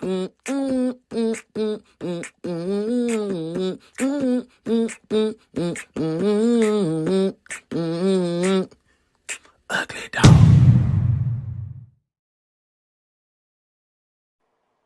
Yeah, I had a tarp. We had a tarp at the house. Yes. And I'm not saying that's the actual tarp, but I know that it was a brown and gray tarp. That you had at your house? I think that's son-in-law. That's son-in-law. We had it at our house, and I can't. It was sitting right there, and Thank you, love. really by my truck, but where the barbecue is and stuff. And I haven't seen it, so I don't know if it blew away. I don't know, but it is missing. And sure enough, when the family began digging, they discovered Richard's body had been fully wrapped in a brown and gray tarp. With that tarp belonging to Greg, it now raises two possibilities. Either The tarp belonging to Greg. Greg, that's the daddy? Oh, no. Greg, the daddy. Nah, he might have took that. Come on, man. Come on, man. Don't tell me Greg and this shit, man. It's Greg the daddy, y'all. It's Greg the daddy. Is that Isaiah daddy? It's Greg the daddy. Man, y'all gotta let me know. Oh, the daddy ain't Anthony. Oh, hallelujah. Hallelujah. Who's Greg then? The uncle?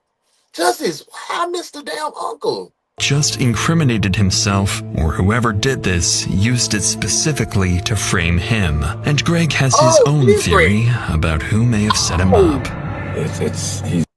Oh, so Greg, you coming to clear your name too?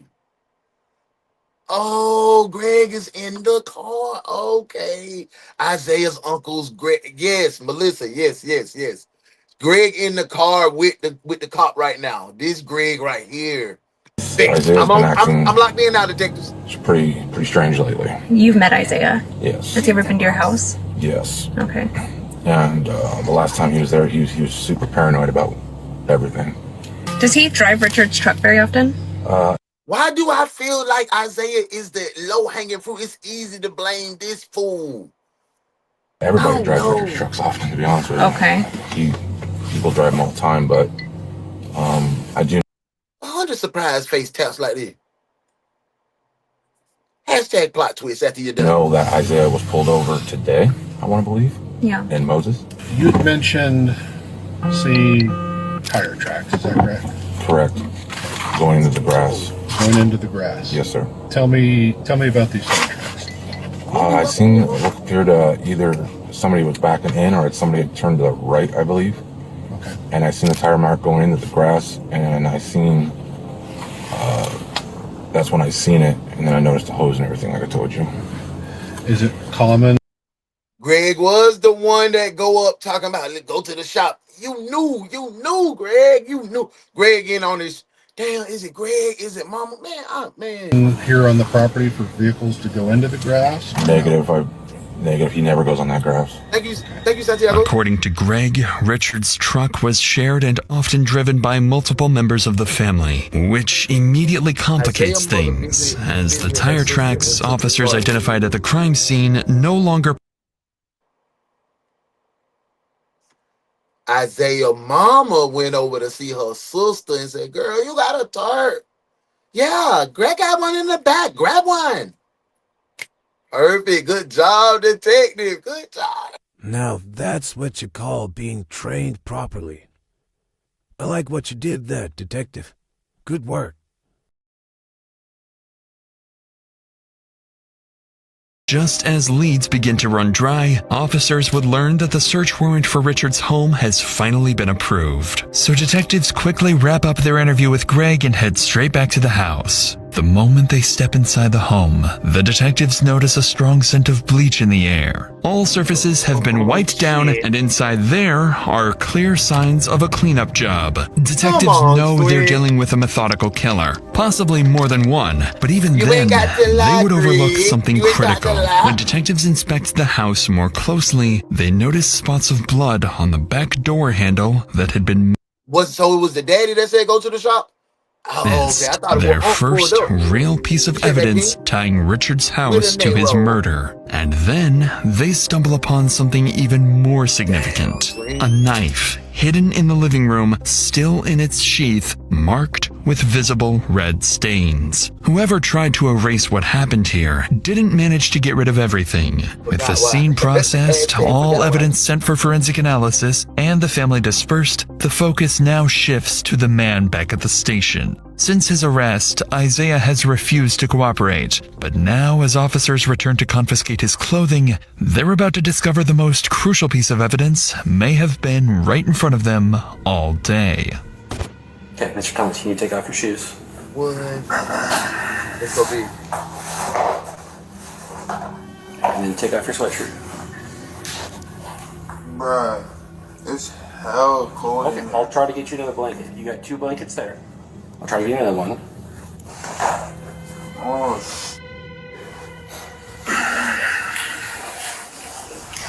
When officers hold up Isaiah's shoes, they notice they're covered in dirt and possibly dried blood. It's the first and only detail that could. You still in the same get up, twin. But you went through all these great lengths to clean the location. You missed the spot of blood on the knife before you put it back in the sheath, but you didn't look at your shoes, twin. The white shoes that you had on. But you got to be the dumbest. But you're going straight to jail. You going to jail. You going to jail. Hot damn it, you going to jail. Lock his ass up. Lock his ass up. You going to jail. You going to jail. Yo, Him anywhere near the crime scene, but it's far from definitive. With the day coming to an end, investigators finish processing their findings and prepare for tomorrow, hoping they'll finally be able to answer what really happened to Richard. As for Isaiah, by continuing to refuse to speak, he has effectively handed his fate over to his family, who have already begun forming theories and accusations, with even the closest relatives ready to completely turn on each other. Damn. The next morning, after nearly 12 hours of detectives digging through the family's past, troubling rumors begin to surface alleging Isaiah might have been involved in an old cold homicide case that remains unsolved to this day. Detectives also hear whispers that Isaiah's own parents may have helped cover it up, and may have even known what happened to Richard long before anyone else. These are serious allegations that detectives... Janaya, welcome in. Oh, Jay, welcome in. Visit from the victims is why he could hunt, I hope. Hopefully. Let's get back to it. Welcome in. Everybody coming in. Make sure you hit that like button on the way in. That's let the algorithm know we're having a good time. Will need to explore carefully, but right now, their immediate priority is uncovering what truly happened to Richard and who's responsible. To do that, they begin calling family members into the station for formal interviews. The first to arrive is Isaiah's father, Anthony. Among many other details, detectives need to address one critical question. Why was he so quick to suspect his own son? Was it simply a Oh no, see? Hey boo, how you doing? How you feeling? Look, Never, you feeling good? I know August right around the corner. You ready? You ready, real? Good to see you, look. Welcome in. You ain't never late. You gotta pass. Till you had a little nephew, you gotta pass. You good. Welcome in. We got a crazy case though. Thank you for being here, Melanated Queen. Hey, OG Detectives, we got a new family member. We got a new detective on the team. Melanated Queen in the building. Show some love, twin. Let's get in. gut feeling, or did he know something no one else did? Oh, I think it was a week ago. Yes, Candy. Right? Yes. The week before this incident happened. And Kim is like, you guys need to come down here. And Isaiah's acting crazy. We go down there and we walk in the house. And as soon as we get in the house, he's like, he has this big bag of weed that you could tell that he got from like the dispenser or whatnot. Mm-hmm. It's big. On my eyes, it was about this big. Yeah. What the f are you doing here? Like, this is what you kicked me out the house for, right? I was like, yeah. He says, what the f are you doing here? This has nothing to do with you. And I was like, listen here, man. Your aunt. Oh, so he got kicked out the house by his OG for the same reaper. So damn. Scared because you're wilding out up in here. So you tripping about what you can get away from that house and smoke your little blunt. Come back until you want to do better on your own. Get your own shit. Men laid down rules for you. You couldn't no black, so you killed your granddaddy. You lame. You a dog. Then I'm looking at him, and he was like, "Say I'm lying. Say I am." He's got a butcher knife like this, and he's just like, but he's like crying. Say I am, and say this. If he had got me, it would have been all of us, So I just said, "I'll leave." You stood down on your son. Ain't nothing that ever came from a twinkling out of my eye gonna do no shit like that to me.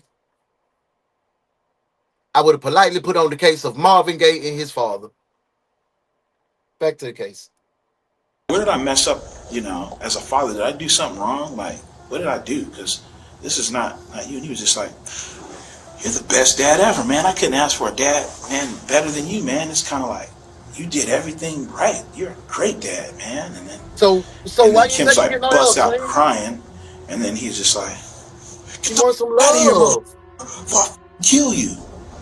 Naturally, this account from Anthony catches detectives off guard as they realize the incident may have foreshadowed everything. So they pause the interview and look into it, confirming that it did in fact occur. 1 week earlier, police were called to Isaiah's aunt Kim's house after reports that just told us a lot of stuff we needed to know, detectives. That explained a lot, right? That didn't give you a understanding. Like, bro had something mental going on. For sure, he had something mental going on. It still doesn't justify you doing what you did to your grandfather. It just puts a lot of onus back onto your family member. If this happened a week before, why wasn't he Baker acted? Why wasn't he led to a mental establishment that can help him? Why didn't we rally around instead of pointing fingers and isolating? Why didn't we rally around? And you stood down as a daddy. Ain't no way I'm going nowhere. You got a knife, but we gonna have to go, twin. But either you gonna kill me, I'm gonna get you some help right here. It's just me. That father may have felt that was the right thing to do. So I'm not criticizing because he said he was a great dad. But in that moment, I just feel like, a lot of people failed at that time. That he was experiencing a manic episode. And as detectives review the body cam footage of that incident, it quickly becomes clear why the entire family believes he did it. Please don't shoot this tase the fuck out of him. He's got a knife. He's got the knife with him? Yeah. Okay, That's my husband. Okay. That's our oldest son. Okay, what's his issue? Like, is he... Do you guys want to just stay out here? I know he's your son, but we just don't know what the situation. He's asking for his son to be tased. He got a knife.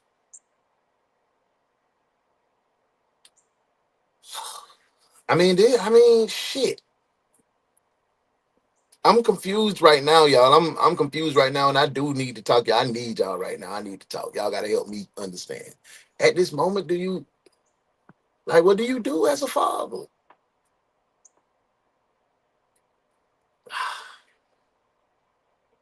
And I'm not sure we family. We can talk. We can talk for real, like real life. I'm not sure as a black father, I would say, hey, come on and tase my kid. I don't know. I don't know. Putting myself in this situation is like you're damned if you do and you're damned if you don't. It's tough, man. Let's get back to the case, man. Shit. That's right. Isaiah, do you have a knife on you? Do you want to go down to the ground just to verify, man? Hey, Isaiah, we're gonna put you in cuffs, but it's just for our safety, okay? You're not under arrest. We just want to make sure you're Must okay. be Okay? spice. You want to go down to your knees, man? Couldn't be no damn weed, man. Put your hands behind your back, man. Can you put your hands behind your back? Again, you're not under arrest, okay? Just doing this for your safety. This is recording? Yeah, you're being recorded on the camera right here. So, is it supposed to be red when it's recording? Yep. See how it's blinking red? Oh, okay. Yeah. Okay. You want to walk over here to our car, man? We're gonna have to figure out what's going on and then kind of just go from there, okay? When officers detain Isaiah, they find him in tears, struggling to hold himself together. And as they pull him away from his family, he's about to tell officers something unexpected about himself. What's going on today? I'm just going through a lot of shit right now, so. Okay. Do you have any plans to hurt yourself or anything like that? Nah, not. I mean, I guess everybody do, you know, but I mean. Do you have any plans to hurt yourself today? Nah, not today. Okay. But this past week. Just having a rough time. Yes. But it's all good, bro. I'm bounce back, bro. I'm gonna shake back. Yeah, but it's all good, bro. I'm gonna shake back again. Yeah. And again. And again. I've seen this before, y'all. I've seen this before. The fall from grace is hard. You hear what he say? That's all right. I'm gonna shake back. That is the words of a failed athlete. You know why I can say that? Because I was a failed fucking athlete. And I kept saying, I'm going to prove him wrong. I'm going to shake back. I'm going to shake back. The only thing that saved my life is the United States military. Let's get back to it. Do you want to go to the hospital or anything like that? And again, huh? Do you want to go to the hospital or anything like that? Nah, bro. It's good. Like, I'm good. So what was the deal with the knife? I got a swisher in there. It's a blunt, basically. And I use a knife and I split it to take out the tobacco to put my weed in. Okay. At first. Okay. But then me and my aunt started arguing and that knife was on the table, so. And you just had it already? It was already there. And we started arguing. I wanted to leave, but it's not that big of a deal. I was a good person, bro. Yes, Candy. No one said you're not a good person. I've never met you. I'm just saying, bro, like. And what happened? I was Justice. Thank you for saying that. I was trying to see, was the property on the reservation? Was it on the res? Where Grandpa was slain? I want to know what's the difference. Like, I want to know. Do the reservation have their own way of dealing with things like this? Just life, bro. Clearly, there is sympathy in the officer's voice as he realizes the man in front of him has been dealt a very difficult hand in life. And although Isaiah downplays the incident, in hindsight, it would read very differently. Because perhaps this was the last and only time something could have been done to prevent the tragic fate of Richard Andrews. After analyzing the incident and forming a... This was the incident... Justice, this was the incident that Dad was explaining that happened the week before Grandpa got slain. Yeah, so they gave us a little context on what the hell was going on in Isaiah's mind, and that is the failed athlete, bro. That's what I look like. That's what it looked like. And like Detective Candy said, he did it. He lost control. He did it to his grandfather. He would have did it to his father or his aunt. His grandfather was just the random victim. and he came back out of whatever that mental break in his mind was, and mom or uncle covered it up. Clearer picture of Isaiah, detectives return to finish their interview with Anthony. Through his account, it becomes clear he believes Isaiah's issues stem from two factors: prolonged marijuana use and repeated head trauma from his time as a wide receiver, a position notorious for heavy hits and brain damage. Anthony also goes on to clarify crucial details about his son's mental state, making it evident that his initial suspicions of Isaiah were rooted in his son's increasingly unpredictable and volatile behavior. So with Anthony's perspective now on the record, the interview comes to an end, and detectives move on to Richard's daughter, Kim, the person who found the body. Kim goes on to explain why she immediately suspected her nephew Isaiah, pointing to his history of violent psychotic episodes, including pulling guns and knives on family members. So why nobody got the boy help? Why did nobody, no adult, get this man any type of help, any type of assistance?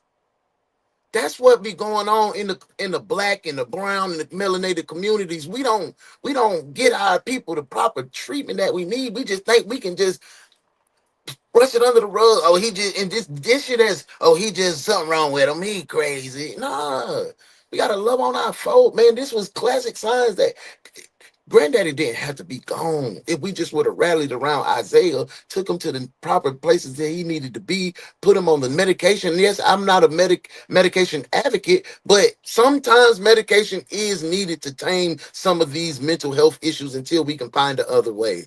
I just got to be real with it.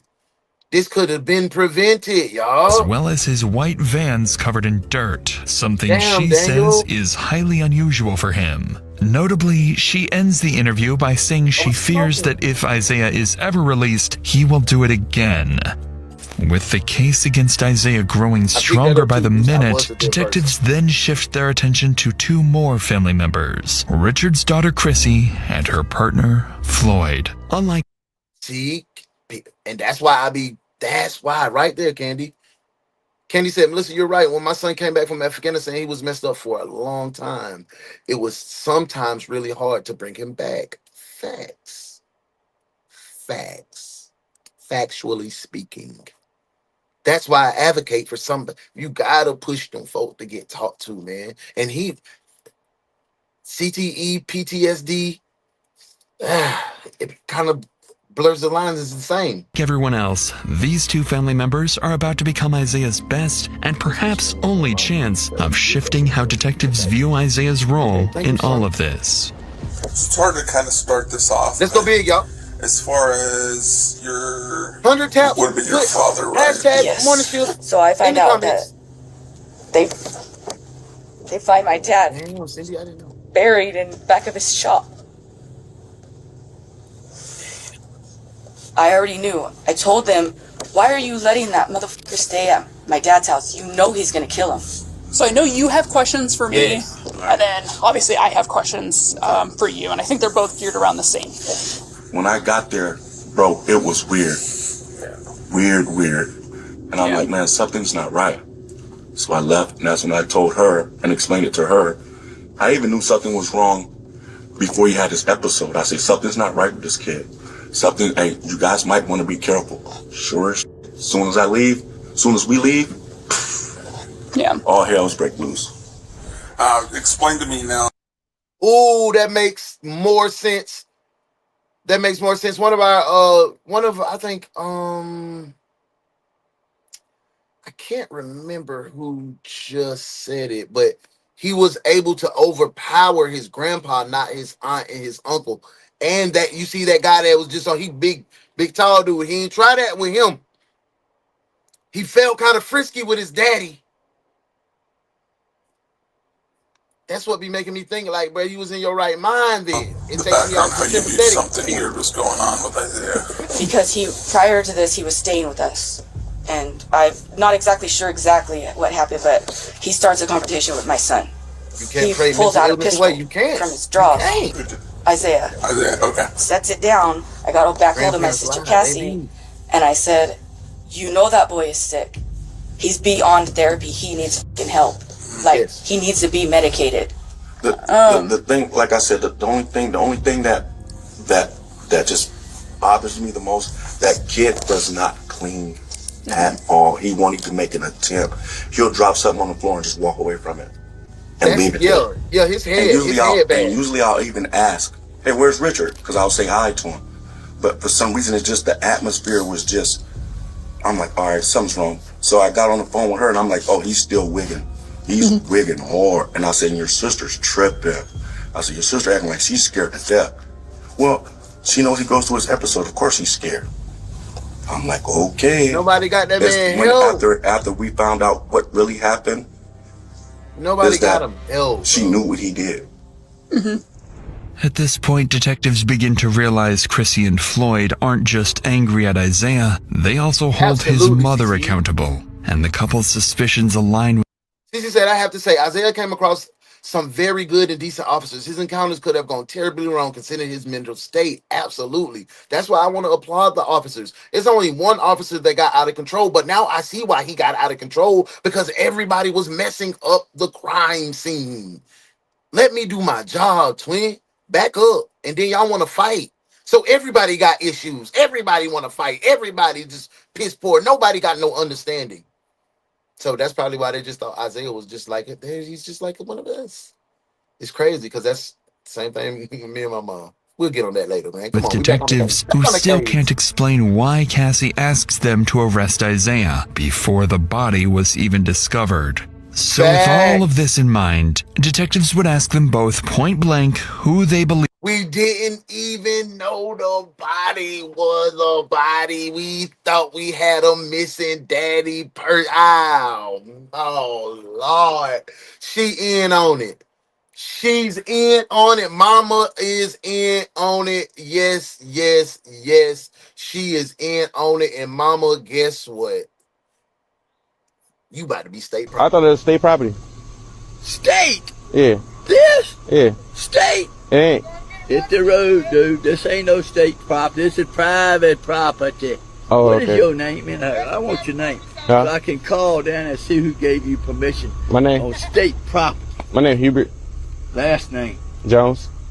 Hubert Jones. Yeah. State property. I ain't never heard that before in my life. Yeah, man. Tractor Supply on this? What?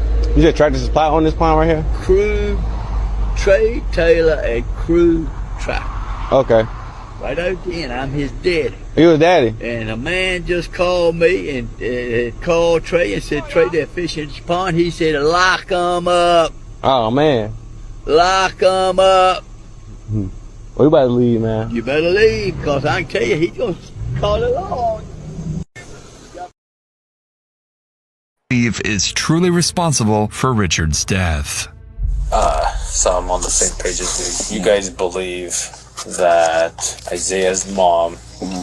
Hey, Courtney, welcome in, love. That She had knowledge of it. Richard. She had to have knowledge of it. I mean, that kid wouldn't have cleaned. That kid wouldn't have done none of that because he ran over to the neighbor's house and tried to take their car. Did you guys get that information? Yeah. Yes. All right, so he's sporadic. He's not clean. He's trying to. He's running off. He's trying to get off. He's trying to run off. He's trying to do whatever he can do to get out of the situation. He's not thinking about cleaning. He's not thinking about picking. Look, you brought in a great fact, and I love that interaction. Thank you for being here. TBIers also may exhibit irrational fear, paranoia, even hallucinations. Good. I appreciate that. Good work, detective. This guy up and put him in the back of the truck and burying him.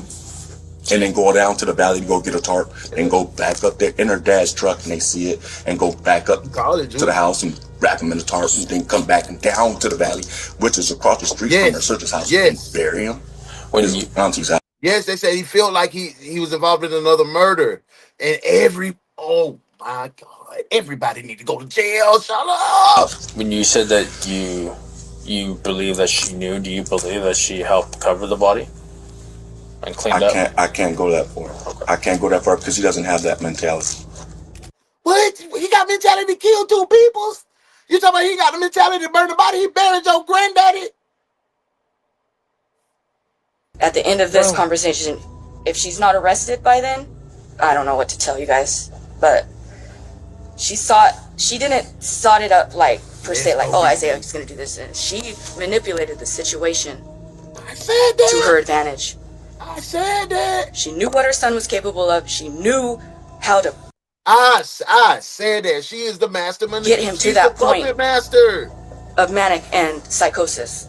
To detectives, accusations like these don't come lightly, especially between sisters. Additionally, Floyd's description of Isaiah aligns with what detectives already believe, that he's impulsive, messy, and incapable of thinking ahead. And with the next interview set to be Cassie herself, detectives understand just how much weight this conversation carries, not only for Isaiah's future, but for Cassie's as well. There's a lot they still need to figure out. Her unusual behavior outside the sergeant's car, her possible involvement in Richard's murder, and even lingering questions about a potential past homicide. But they... Boy, I'm about to kick all this shit over. Excuse me. Don't tell me. Come on now. Come on. Hold on. Wait. She done used this boy to commit a murder before. She done used her son to commit a murder of an ex. So was she the master manipulator? Just got her a little Jeffrey just round here, gunning shit down. Cause she knew he was. Oh, if she did that, twin. If she did that, she is a dog. Why all the time that I was loving you, you were busy loving yourself. I would stop breathing if you told me to. Now you busy loving someone else. 11 years out of my life. Besides this face, I have nothing to show. Wasted my years all through the while. I should have left your face a long time ago. And I'm such an ugly dog. I'm such an ugly dog. I'm such an ugly dog, you see. No, these answers won't come easily. They'll have to approach this carefully, waiting for the right moment to press her. And as her interview unfolds, watch closely for the moment Cassie begins to fear she's the one being implicated. There's no easy way to start this conversation. Go for it. Okay, sorry. I'll work through it. Okay. So, how has Isaiah's mental health been in the last few years? It sounds like he's been suffering. The last year for sure. Last year? As far as like his mental health, is it something that he's diagnosed with, or just something you guys started noticing? We started noticing. It's crazy. Yes, Candy. I'm trying to remember everything. October. It was before October of 2023. So back for around. Yeah. I believe that's when he started smoking, and British Bulldog. he didn't want to work. He didn't want to do that type of stuff, and we kind of were like, well, he's going through it. You know, he's done playing football, and that's something he's done since he's 5 years old. And he didn't have a plan B. Big like life change. Oh yeah, no school, no. And I bet for sure when he was playing football, everybody in the family was in, that's my boy. That's my boy. Everybody was cheering for him. Everybody was clapping. But they weren't building his character. They weren't building him up as a man. They loved what he did on the football field. And that's why I always celebrate my son as a man, as a father, as what he, other than playing a game. This case really strikes home, and it makes me round my bases as a father. Like, oh yeah, I need to tighten up here, because my son been in the league, well, shit, going on 8 years. People don't get 10 years in the league like that, you know? So yes, we're starting to look toward the future. And what will he be after the NFL? That's what they didn't build him up to. What would he be off the field? Let's get back into it. Schedule, no workout.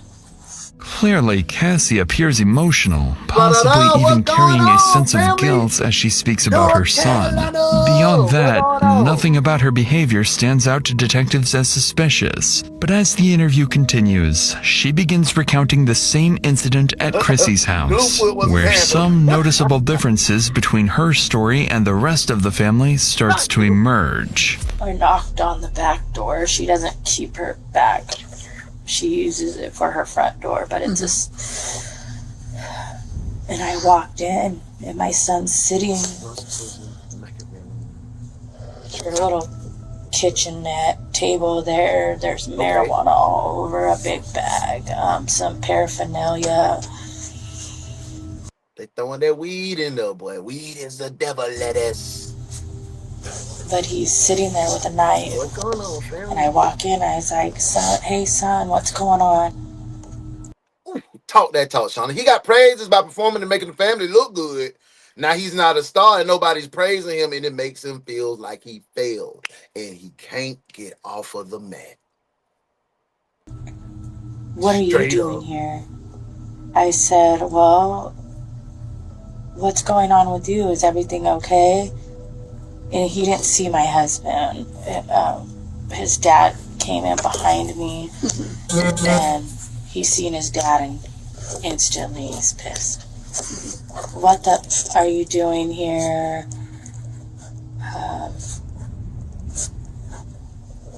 But he hadn't gotten up yet. Like, he was still sitting. So he was angry that Dad kicked him out, and he was back at Mom's house. Dad kicked him out. Remember, Dad said, I kicked him out for the weed. He said the same thing you kicked me out for. What you doing here? Why you here? I'm not at your house. Where's the knife in his this a lot. He's sitting and he has it in his hand. He's not. Is he like you're doing right now? So he's just sitting back in the Yeah, chair? he has it, and he's like he's like, what are you doing here? And Yes, we're still kind marijuana of is legal in this state. This is Washington State. Yes, so they trying to villainize it and make it like, oh, it's the weed. Okay. standing at the door, and when he seen my husband, he got even more pissed. Who effing called What you? broken What are pride you does. doing Yep. here? What broken pride does, bro. My husband looked at me, and he stood in between us, and he said, get out of here, and go call the sheriff now. While retelling the story, Cassie appears far less disturbed by the incident, despite it. Listen, being the star on the football team in your family, everybody hitches their luggage to you. And when you're not the show cow or the prize bull anymore, and that Involving her own son. She also seems reluctant to discuss the part where he threatened her husband's life. So after a few hours of letting Cassie speak freely, allowing her to settle into the role of the victim, detectives would two snacks and back to the case.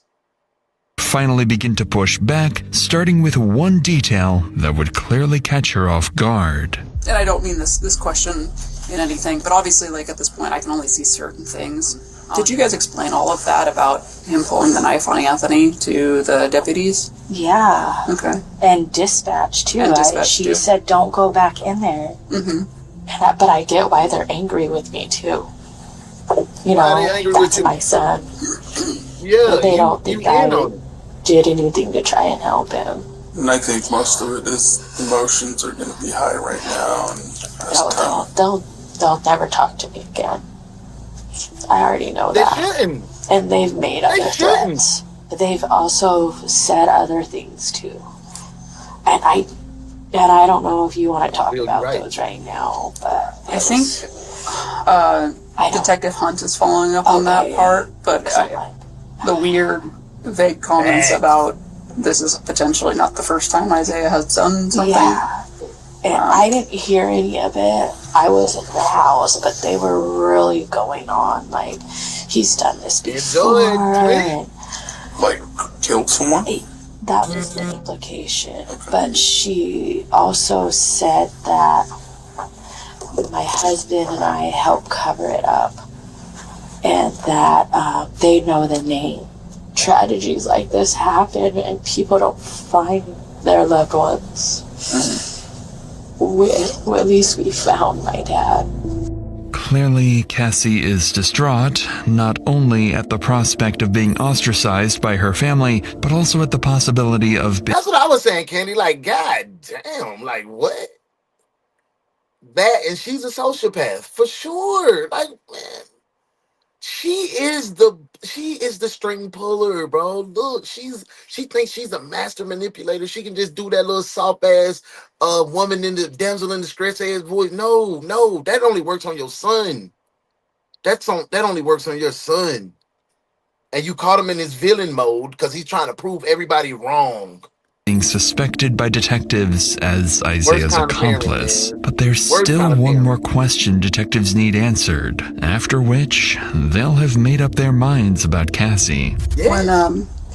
When you went to Sergeant Rodriguez and he made the comment that it's him, you need to get him in cuffs, you need to get my son in cuffs. Why for you in that moment did you knew it was Isaiah? Where was your mindset at?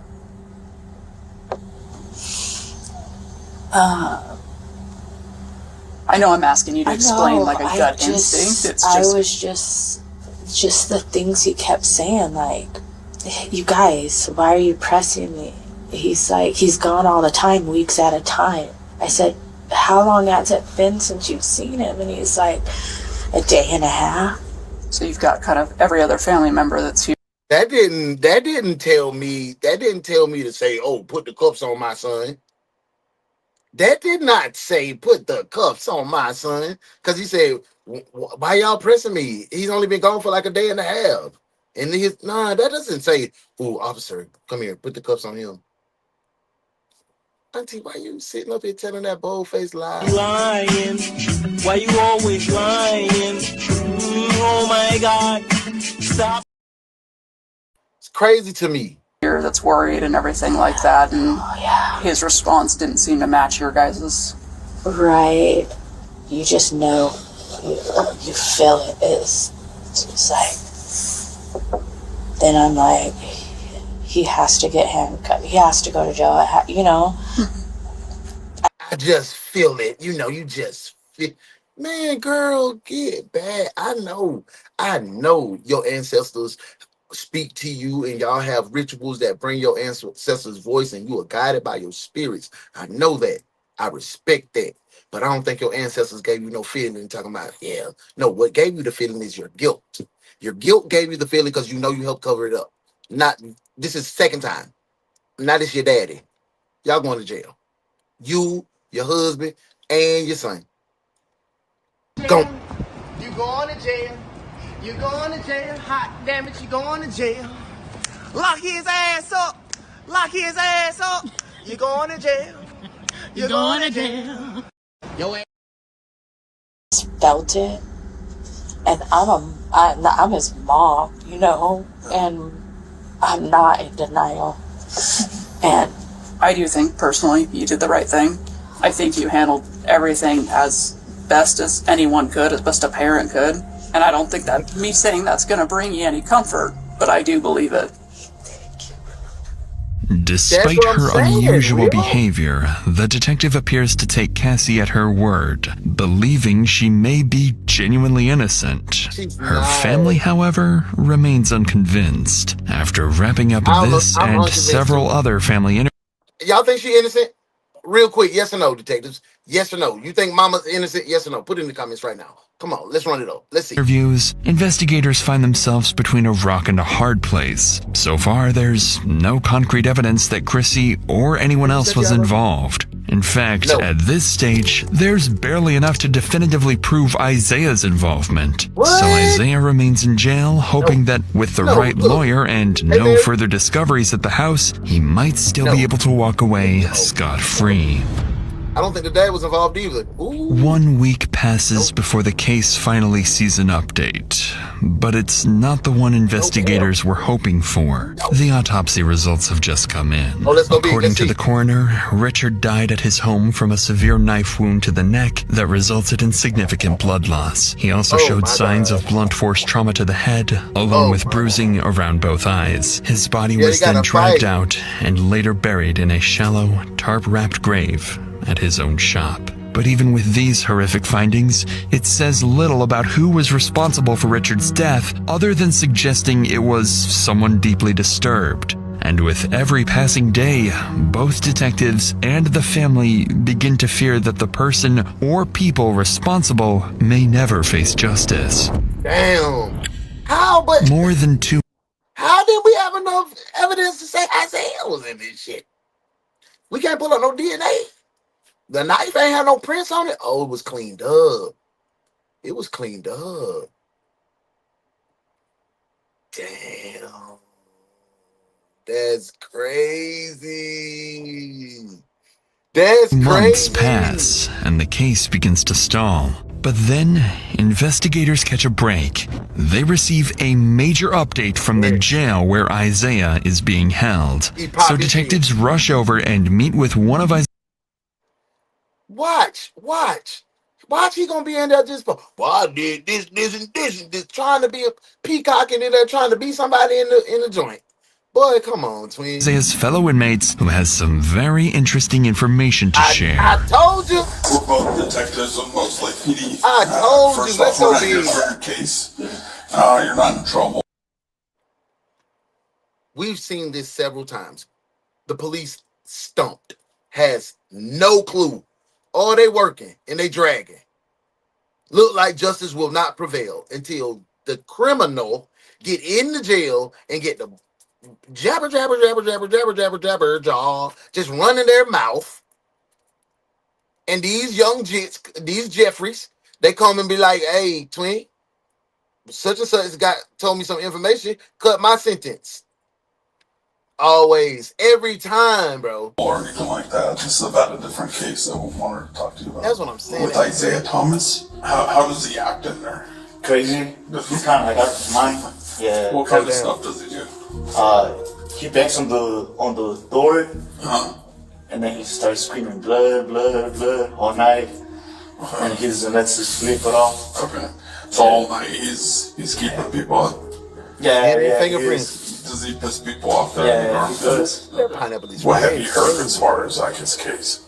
Well, that he killed his grandpa. Yeah. That he let his throat open. That's real And justice. before he killed him, that he asked him if he believed in God. Oh, really? Yeah. What did the grandpa say? That he did. Okay. And then he just did it. Did he say why he killed the grandpa? Yeah, he was his grandpa was. Oh, really? Justice. I don't call them YNs. That ain't my lingo. So here in the Ones Detective Agency, we make up our own lingo. So we call them Jeffries, young thugs. Jeffries. You get it? That's our lingo over here, man. Yeah. Yeah, since he was a little kid. Okay. Yeah. When he killed him, was Grandpa trying to do something to him? Nah. Is this just trying to brag? Yeah, anger towards him or something? Yeah. Okay. Sure enough, what the inmate describes aligns with key details from the autopsy, particularly the fatal wound. But even then, investigators can't be certain. The inmate could be telling the truth, or saying whatever he thinks will benefit him in hopes of a reduced sentence. But that uncertainty would soon come to an end with an update from Isaiah himself. For sure. 2 weeks after speaking with the inmate in early February, Isaiah pleads guilty to second-degree murder and unlawful disposal of human remains. On March 10th, he is sentenced to a maximum of 20 years in prison, along with mandatory mental health treatment and no contact orders involving several family members who cooperated with the investigation. As of now, no other family members have been charged, with law enforcement ultimately concluding this was a solo actor homicide, dismissing any allegations of parental... Wait, what? No, the hell I did. Wait. Like bite. All right, now Bite. say it how I said it. That be really sound like it really feel weird even me trying to prepare my mouth to do that. But like I say bite, screet, bite, pipe. Bite, pipe. That sounds crazy. All right, that is a country. All right, let me do it. I said it ain't like hard and that's just back. That sounds Now weird. see, I felt like you was free. Cassie at her word, believing she may be genuinely innocent. Her family, however, remains unconvinced. After wrapping up this and several other family interviews, investigators find themselves between a rock and a hard place. So far, there's no concrete evidence that Chrissy or anyone else was involved. In fact, at this stage, there's barely... I know y'all telling a lie in the chat, detectives. I know y'all is just playing with me. Grandpa did what? enough to definitively prove Isaiah's involvement. So Grandpa Isaiah remains in jail, hoping piss me that off. with the right lawyer and no further discoveries at the house, he might still be able to walk away scot-free. 1 week passes before the case finally sees an update. I'm sorry. But it's not the one investigators were hoping for. The autopsy results have just come in. According to the coroner, Richard died at his home from a severe knife wound to the neck that resulted in significant blood loss. He also showed signs of blunt force trauma to the head, along with bruising around both eyes. His body was then dragged out and later buried in a shallow, tarp-wrapped grave at his own shop. But even with these horrific findings, it says little about who was responsible for Richard's death, other than suggesting it was someone deeply disturbed. And with every passing day, both detectives and the family begin to fear that the person or people responsible may never face justice. More than 2 months pass, and the case begins to stall. But then, investigators catch a break. They receive a major update from the jail where Isaiah is being held. So detectives rush over and meet with one of Isaiah's fellow inmates who has some very interesting information to share. We're both detectives of Mostly PD. First off, we're not here for your case. Okay, here we You're go. not in trouble or anything like that. This is about a different case that we wanted to talk to you about. With Isaiah Thomas, how does he act in there? Crazy. He's kind of like out of his mind. Yeah. What kind of stuff does he do? He bangs on the door, and then he starts screaming blood, blood, blood all night, and he doesn't let us sleep at all. Okay. So all night he's keeping people up. Yeah, he is. Does he piss people off? Yeah, he does. Okay. What have you heard as far as like his case? Well, that he killed his grandpa. Yeah. That he let his throat open. Okay. And before he killed him, that he asked him if he believed in God. Oh, really? Yeah. What did the grandpa say? That he did. Okay. And then he just did it. Did he say why he killed the grandpa? Yeah, he was his grandpa was him. Oh, really? Yeah, since he was a little kid. Okay.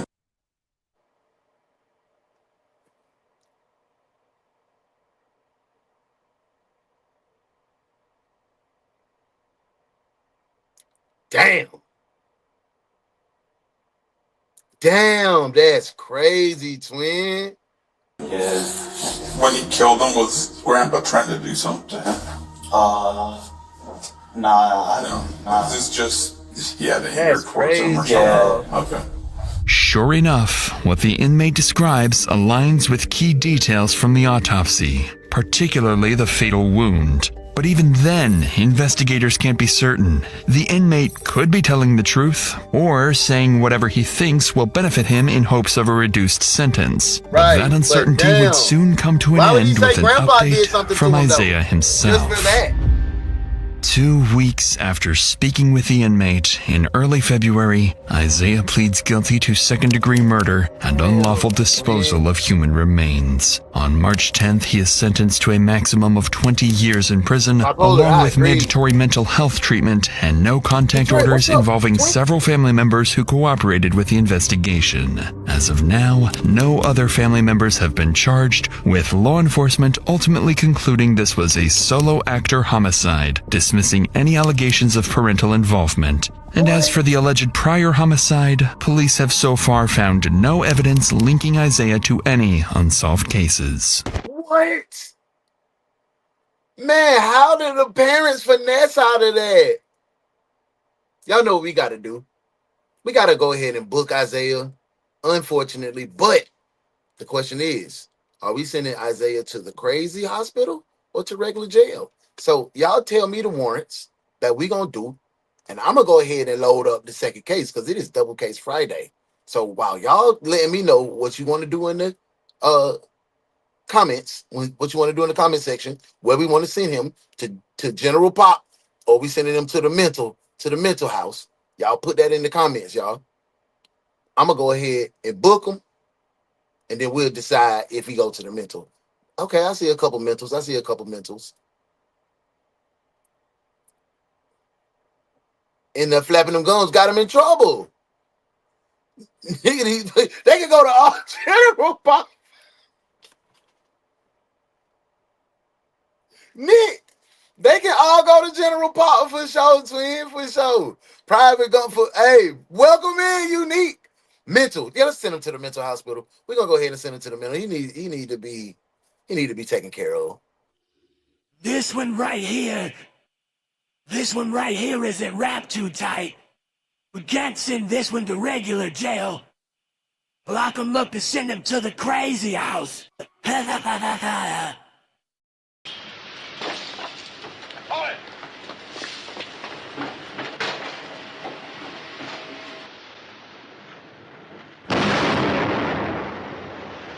You're under arrest. Your noble act just destroyed all the evidence. You're looking at 2 eyewitnesses who saw you receive stolen property, but that's only the kickoff. We've got you on manslaughter and murder. Book him, Dano. Rhetoric, Mr. McGarrett. Don't bet on it. From what I know of John Malcolm, he'd be glad to trade his life for yours. And that was a pretty good case. That was new from Dr. Insanity. Y'all know what it is though. It's double case Friday because we putting in double duty. Got ready to get into case 2? Put case 2 in the comments, just like we doing a night shift. 100 heart taps, and let's get into it. This is morning shift, case 2. We're gonna be looking for a head and an arm because I did not see it in the bathroom. Police arrive at the home of 77-year-old Alice Trench for what should have been a routine welfare check. Inside is a morbid crime scene, complete with a deadly trap. Y'all, did we hear what they said in the beginning? I think we might need to run that bike. Let's go all the way back to the top because y'all didn't pick up what he said. Like bite. All right, now Bite. say it how I said it. That bit really sound like, it really feel weird even me trying to prepare my mouth to do that. But like, I say bite, screet, bite, pipe. Bike, pipe. That sound crazy. All right, that is a country. All right, let me do it. I said, it ain't like hard and that's just back. That sound Now weird see, though. I felt like you was freestyle. We're gonna be looking for a head and an arm because I did not see it in the bathroom. Police arrive at the home of 77-year-old Alice We're gonna be looking for a Trench head and for arms. what should have been a routine see welfare the check. body. Inside is a morbid crime scene, complete with a deadly trap deliberately set by whoever was behind. Hey, new detectives. I want to drop this, man. Make sure we keep the chat real player. We grown, but let's chill on the inbounds, anything like that, man. Yo, back to the case. Have you seen that neighbor recently? We found a young guy not too far down the road from here without any clothing on. As detectives begin piecing together what happened, neighbors come forward with troubling details about Alice's past. Crime scene examiners uncover chilling evidence within the home, and CCTV footage surfaces. Footage that ties everything together into a deeply disturbing picture. What the hell this man got going on? Around 11:45 a.m. on March 26, 2021, a Marion County deputy arrived at a home in Florida to conduct a routine welfare check on 77-year-old. Old Florida could not get out of Friday without being involved. Alice Trench.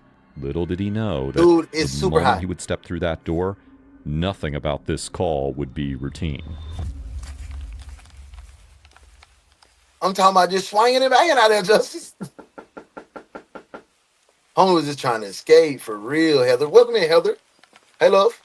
Hey, I came out here to do a well-being check on someone, and Tiffy's when I walked crazy up to now. the door, it smells like propane-y, like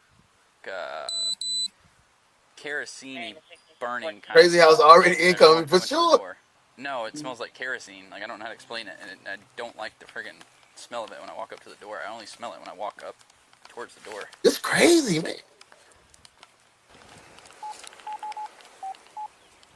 Hey, is this Did that boy have a flip Can phone? the fire rescue respond? Like, when I walk up to the door here, it smells really bad, like a kerosene, propane-y smell. Awesome. They don't have to be 1018, but it just funny smell, and I don't want to open the door and the house blow up. So.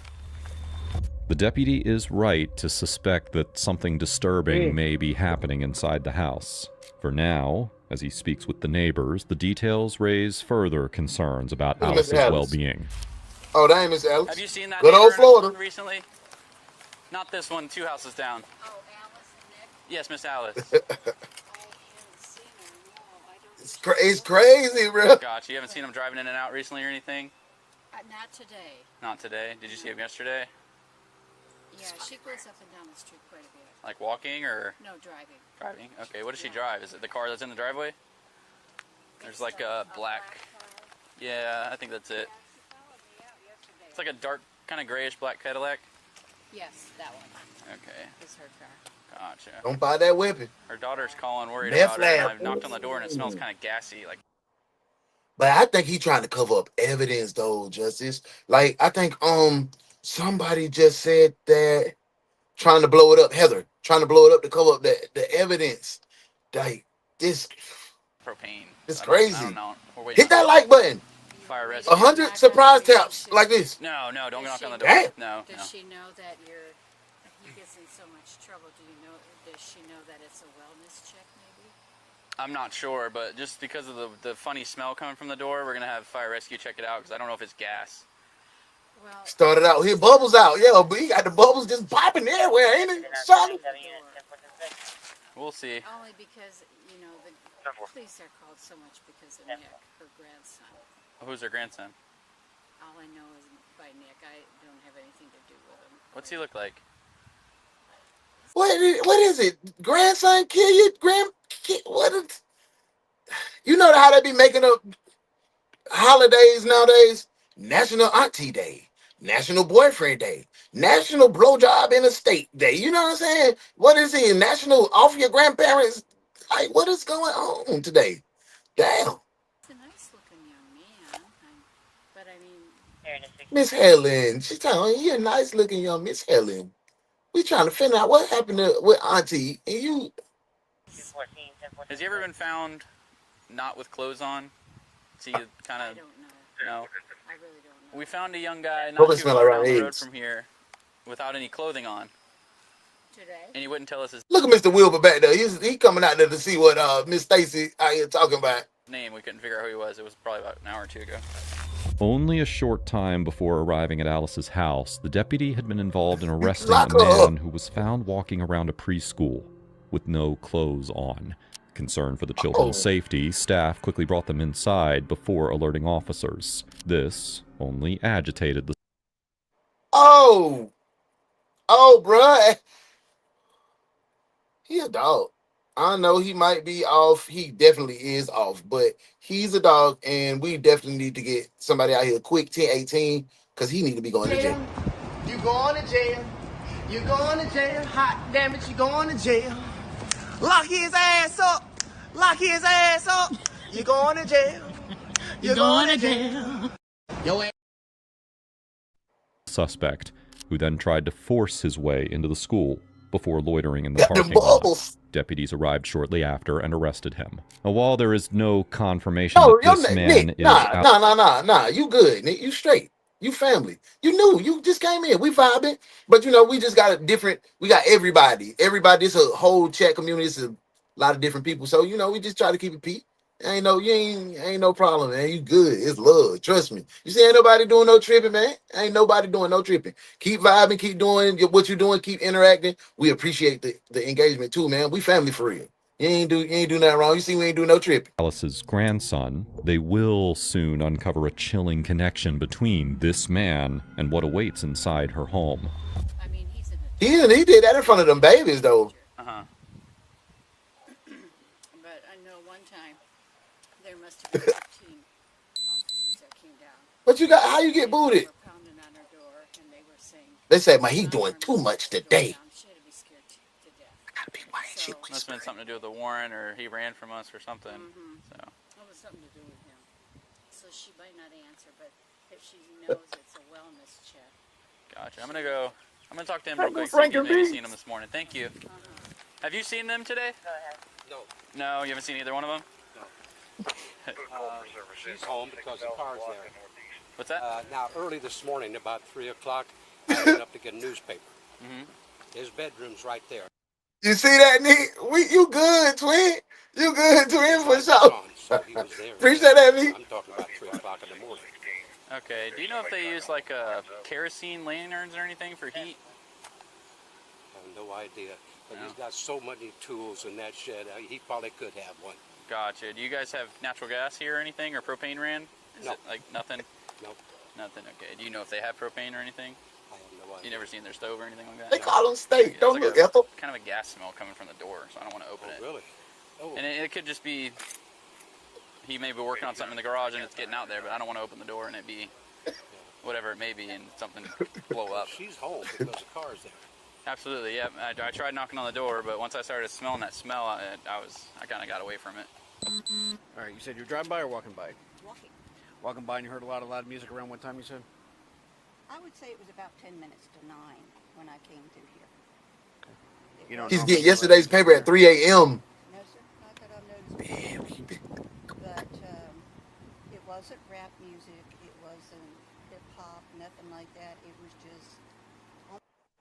And Shauna, they using them kerosene lanterns to heat the house, and they in a damn $800,000 house. Man, what the hell is going on, man? Florida is just Florida. All of the neighbors describe Alice as a kind woman who cared for her grandson despite his many legal troubles. But right now, neither of them is answering the And why the hell do these parents keep dumping these badass children on these grandparents? That is not the way to go. Raise your own children. Stop dumping these damn troublemakers on these old people and they taking them out. Damn. Is anybody going to raise their own door, babies? even though both appear to be home, putting the deputy on edge, especially with a suspicious smell coming from the house. As the fire department arrives at the scene, the deputy moves closer to finding out what happened here, but he is not prepared for what awaits inside. Tripping, Nick. Tripping for sure. What is it? You want me to tell them to send an engine, or are they already coming? He said the house is wet. It's smoking. The second they kicked that door open, smoke rolled out. Hey, we had to book his ass for sure. So it was See how they got his balls and toss in front of them children anyway. That's what I was wondering. That boy need to be in prison. But I'm not going over there because it smells bad. Gotti, what's going on? But just as fire department officers are about to make entry into the house, the deputy receives a chilling confirmation. The man they arrested earlier is, in fact, Alice's grandson, 31-year-old Nicholas Trench.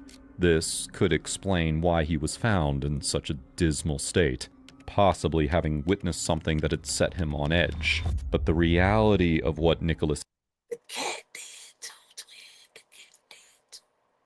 Y'all seen it? Garfield had seen would change the entire nature of this case. Tell me what you smelled.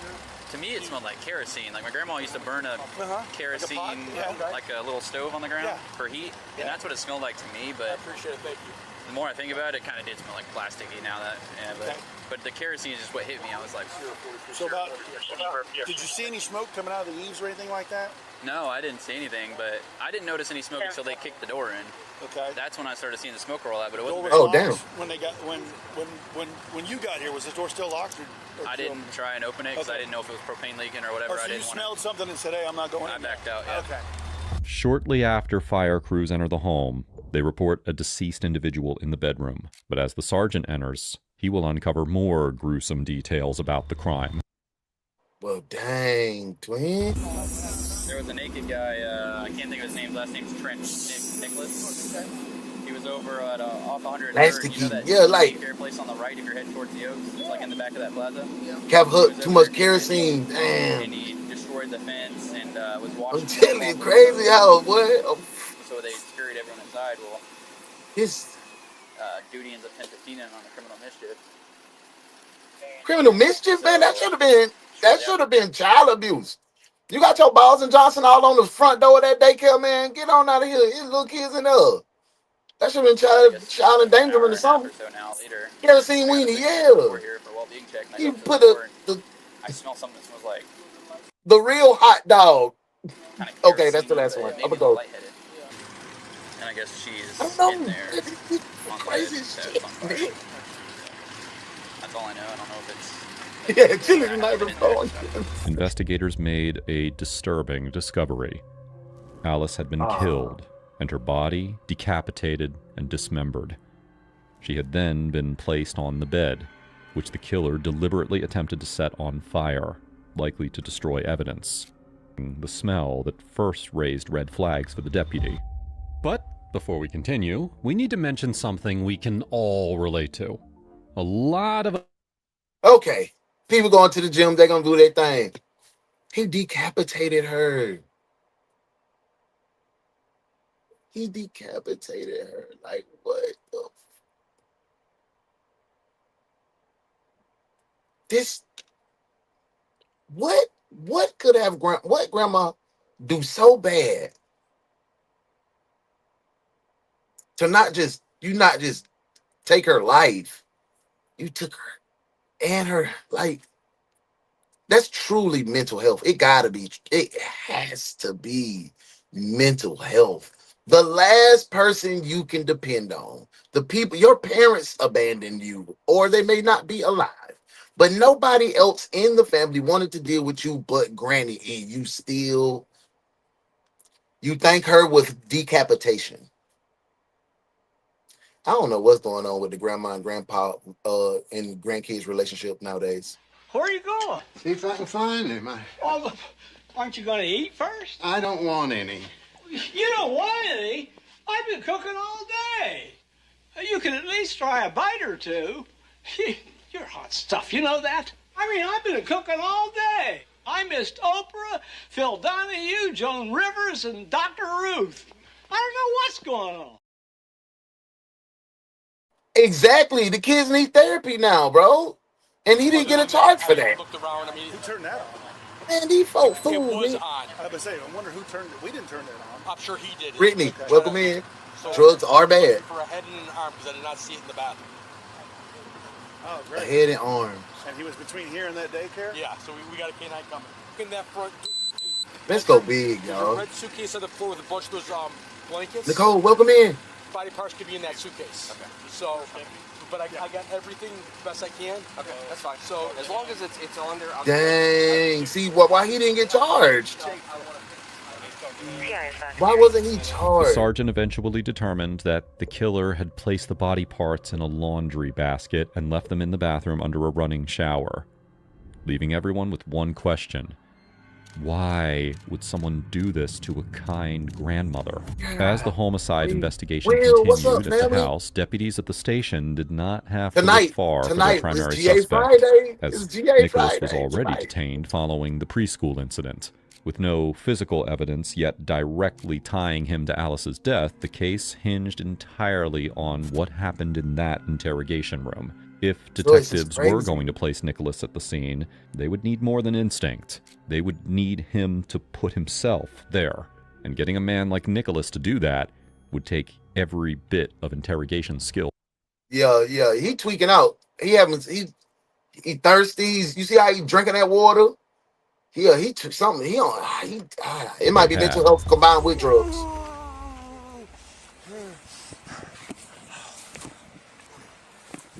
We're not gonna play that game. Come on. String of bodies he left from Maine to San Diego. It's somewhere. Scotty. And I'll make decisions on the cups. Yep. Yep. Have a seat right there. I'll be right back. You said you wanted a water, correct? Yes, sir. Hey, how are you? She said no. Yes. My name's Billy. This is John. We're detectives here at the sheriff's office. What's your first name? Will, spot on. That's what I was thinking. Like some bad drugs. He done got meth, some ice, some sons and some dog food, some hair. Something got this man tweaked out. You think it's some demonic? It might be there too. It might be. Now you're gonna have to go over. Crazy. I'm in a room with two detectives. It's crazy as I've hell. also been jailed 30, 40 minutes ago. And we're going to talk about a lot of things, okay? What the? Hey, we're going to talk about everything, okay? Okay, we're going to talk about... You all cut up. Are you all right? What happened to your hands? Well, I do remember one thing before waking up in jail. I had it on the surprise face test. Something that you guys think, or if I even said. Can you just take us through your day? Well, you said that you woke up. Besides waking up in jail, okay. I was attacked by another man. By a what? I was attacked by another man. Okay. Can you take us through it and tell us what happened? I don't really want to go into the grave in details, but I got fucked up. I see you're kind of scratched up there. Yeah. Where did that? Pure scratches. Where did all that happen at? Yes. Well, you guys got the wheels on there. You see these? What is that? These are quite thin, and they're long scratches, and they come from something that has long nails and a very short nails. They don't go that far, bro. They don't go that far. Where do you live at? Do you know your address? They blame a lot of things, Nick. You'll see. All these cases we do, they blame a lot of things on meth and weed. Those are the decapitation, dismemberment drugs, like all the time. It's crazy. Is that where you woke up this morning? No, Me too. The cats had thumbs. No. I'm sorry. 10644 Southwest. Medieval punishment. 75th Terrace. Where was Purple Dog, welcome in. Detectives immediately knew that getting answers from Nicholas will be a challenge, given his claims of memory loss. So they attempt to jog his memory, hoping he will give them something to build on. So tell us, where did you get attacked? Well, exposure. I'm guessing it would be in between the my house and that. Was this Palm Coast? Y'all? Daycare, because there's a daycare off of the road that you turn on the road to my house. Okay. So this man, welcome in. He was attacked you. How did he attack you? Did he have a weapon? You family. I didn't need one. You don't need Two one. gas. Okay. Who do you live at the 75th Terrace house with? My grandmother. Okay. Where's she at right now? I don't know. I just woke up in jail. I can't make phone calls. I can't. This is what's today? Okay. That's real. How many crackheads be killing people? Not many. Let me ask you this. Who's the president of the United States? Trump. Okay. What year is it? 2021, 20. Okay. Oh yeah, bro tweaked out. He don't know what year he in. Ocala. Okay. What year did you say it was? He said Ocala. He said he was on Ocala. Okay. What's the highest grade of education you got? Did you graduate high school? Yeah, I got 2 college degrees. Really? What? Where'd you go to school for? I got a associates. And I got a trade skill. Okay. Are you working anywhere?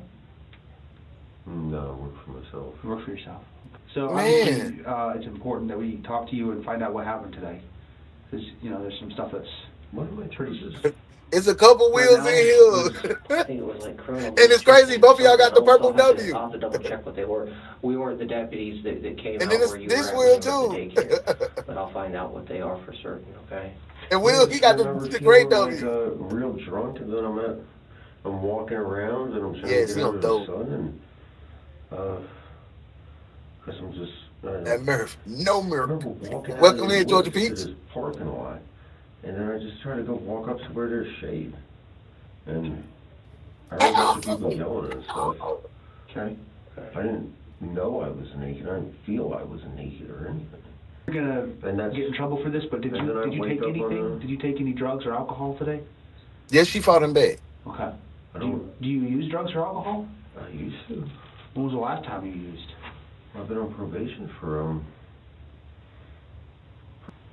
almost feel like I was like hypnotized or something. Where did you go to bed last night? So he said he don't do drugs.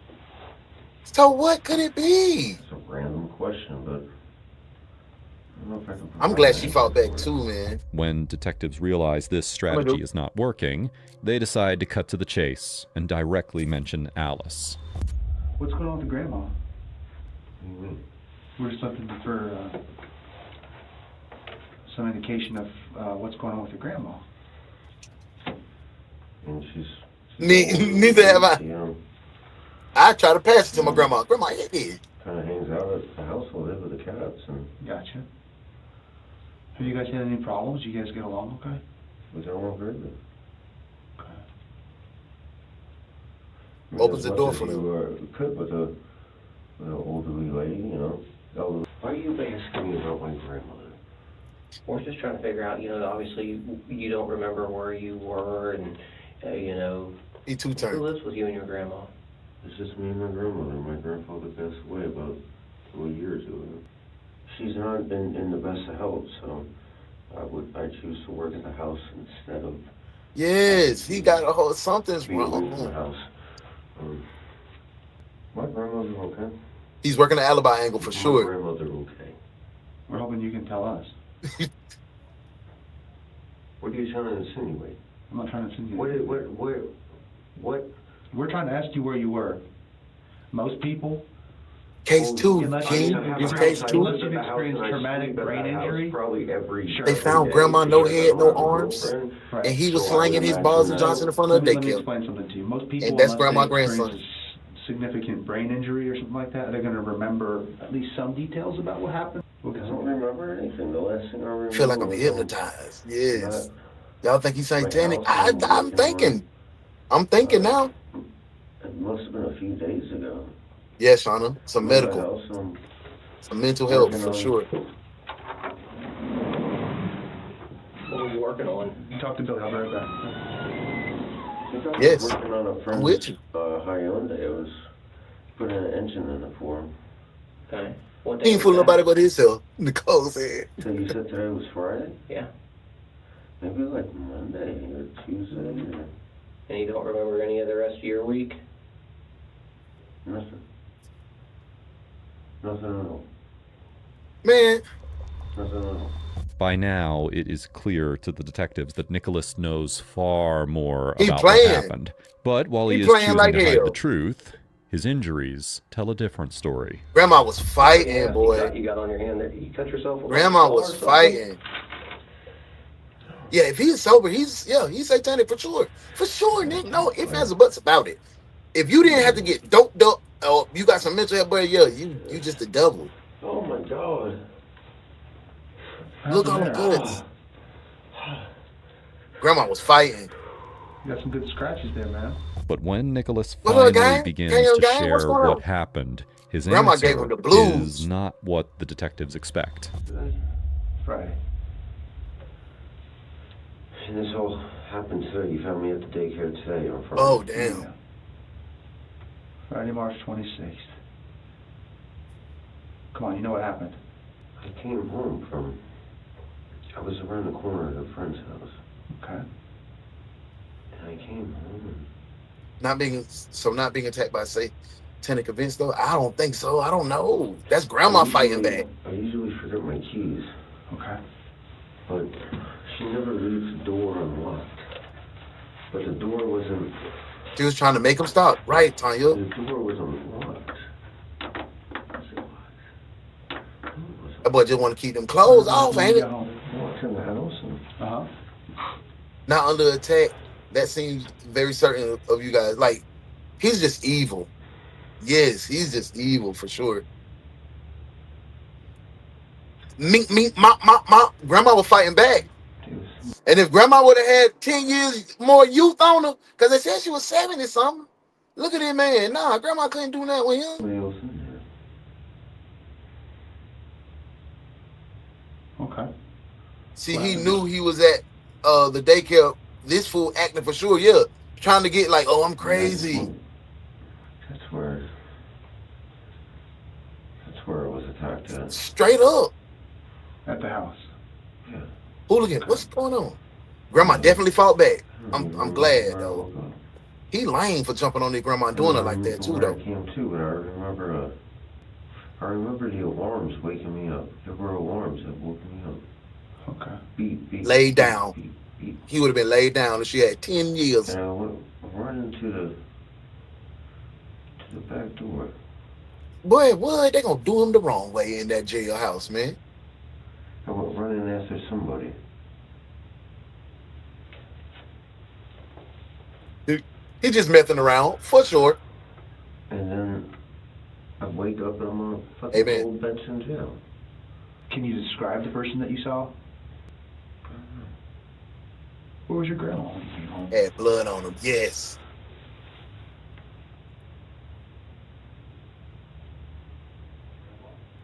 Rankin Texan, what's going on? Welcome in, family.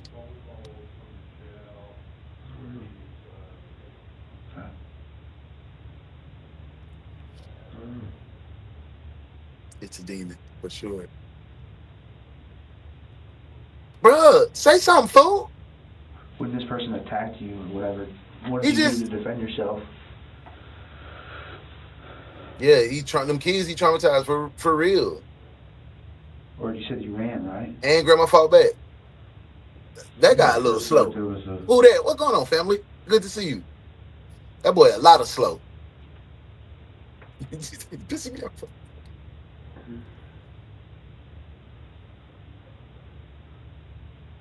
I remember going Strung out people have super strength. to go towards my room, but I looked towards the left and my grandmother wasn't laying on her bed. And I called. I said, Man, "Nah." boy, you on some bullshit.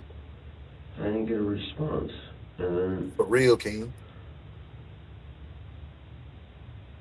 He's trying to insanity defense. Facts.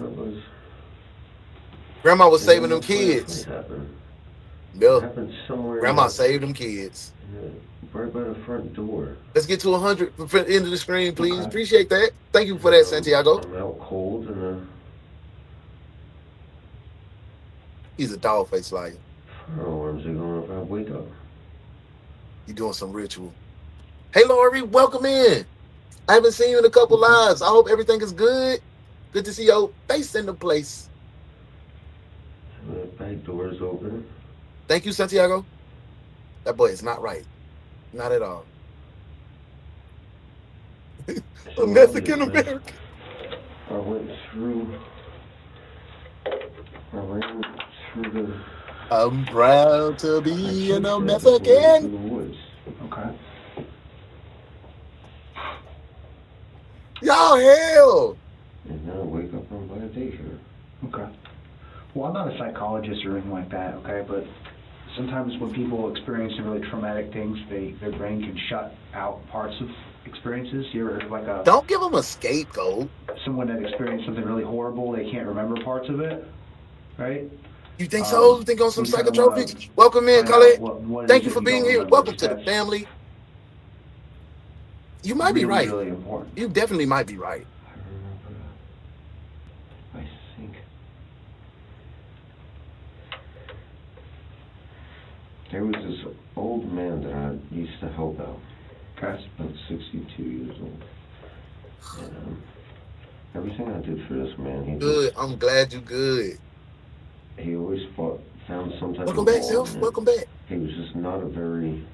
This is case 2 of DoubleCase Friday. This guy killed his grandma and took her head off and her arms, and then ran and swung his balls and Johnson in front of the babies at the daycare. He's a filthy, nasty dog. Self. Just gave you a quick little recap of the case. Welcome in. Case 2, DoubleCase Friday. We give it to the end, y'all. It's been a great week. Stay away from this guy. Stay away from this guy. Stay away from this guy. And I would never listen to her about people. Hell yeah, true. His name was Robert. I ain't gonna play no I remember elbows. being very worried about Robert. What does he have to do with this?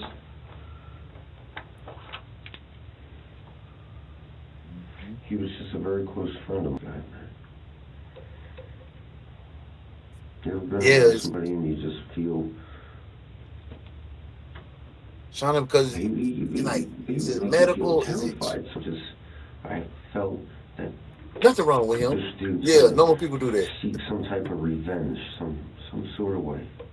He's gonna get me in trouble legally. If I'm on probation, or I didn't think that he would have the goals to go to my house and do anything. Detectives know better than to I'm believe an his story American. and bring him back to what happened to his African-American. grandmother.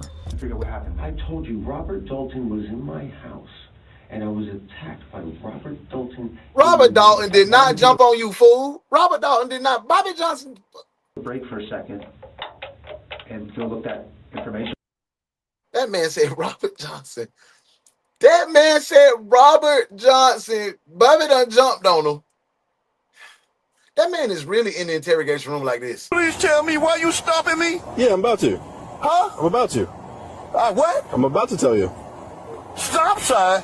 No, I said I'm. What stop sign, man? I said I'm about to tell you. Huh? You say stop sign? No one said stop sign but you. Why you stopping me? You made an improper right-hand turn. When you're trying to a new road, you got to turn that closest lane. So. Let me get my ID out for you, partner. I appreciate you, man. Can you hand me the beer as well? Huh? Can you hand me the beer? Who? The beer? Can you hand me the beer? The alcohol. There's no beer in there. I can see it. Right. Hey, hold it. Don't be searching my car. Oh. That's how he in the interrogation room like that, all over the place. We don't know what the hell going on. Welcome in, Kate. Thank you for being here. Because the important part is what happened when you got that you don't remember, okay? All right. Okay, so we got some detectives looking into some stuff, okay? Listen, Can I see a picture of my house? We finally found Waldo. Like, what do you mean, like? You said that earlier, Truck? Great minds think alike. No, I don't think he did. Yeah, we be all for sure. No, I don't think he did, man. I think that. No, Will. No, I know he wasn't talking about Mr. Robert jumped on him behind that. You talking about who was behind Auntie with the blue shirt on? Man, Mr. Robert he barely got out there.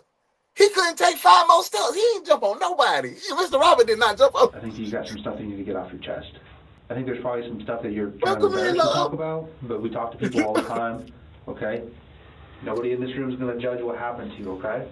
People do things for different reasons, okay? People get upset. People freak out. Sometimes people are under the influence. But we have to get that information from you. So he was huffing a basement demon, yes. We want you to tell your story and tell us what happened today. What happened with your grandma, man? What is man?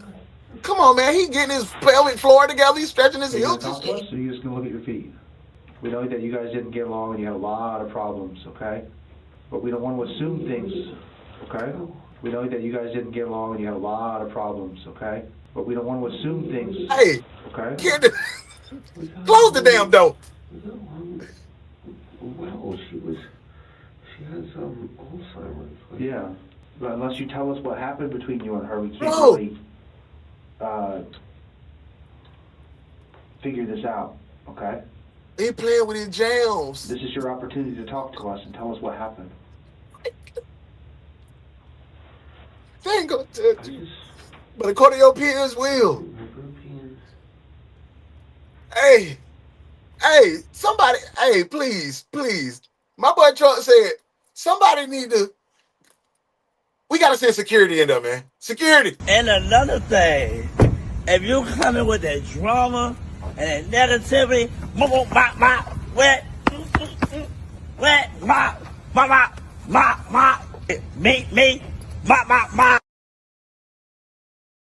Somebody got to touch it because I'm tired of him playing with our time, bro. You faking. Get up. Tell us what happened to your grandma so we can lock your ass up, man. Stop playing now. Out here twisting on the floor and doing all that walling and shit. Come on. Out here looking like a damn pretzel.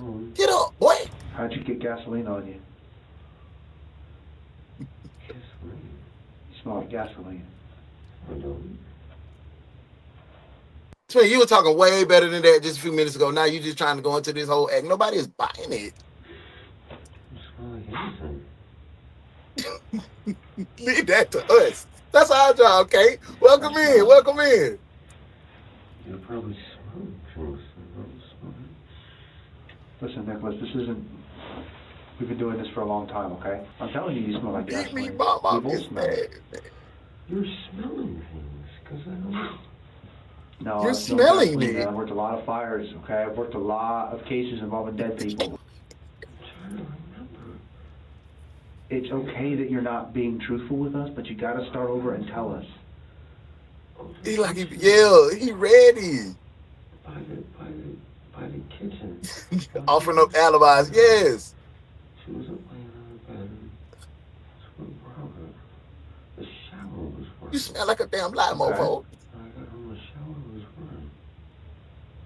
I remember the shower. Come on, bro. You done said the shower running 16 times, bro.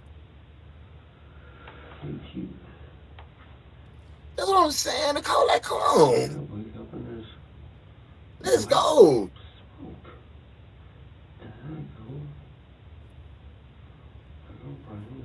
Thank you. Thank you. He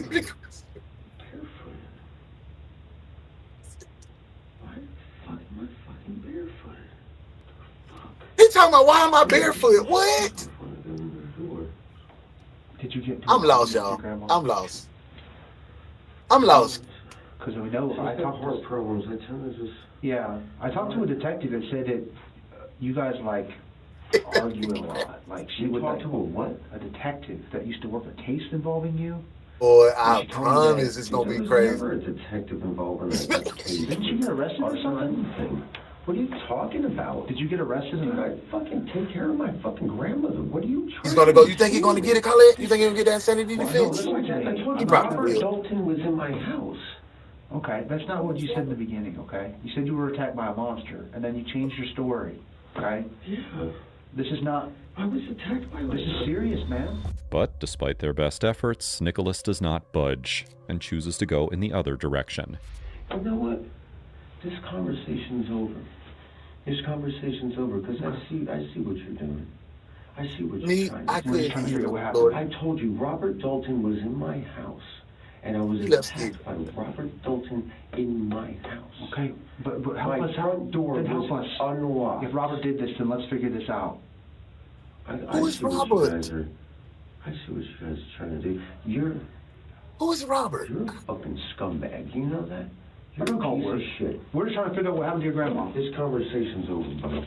How did we get here, bro? This conversation's over. I would never do anything to harm my grandmother. Okay, sit down. See, ain't nothing wrong with him, man. I would never, ever, ever do anything to harm my grandmother.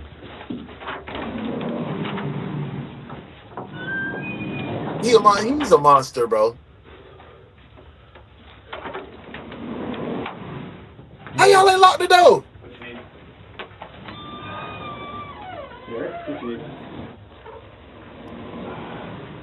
You can show me that there.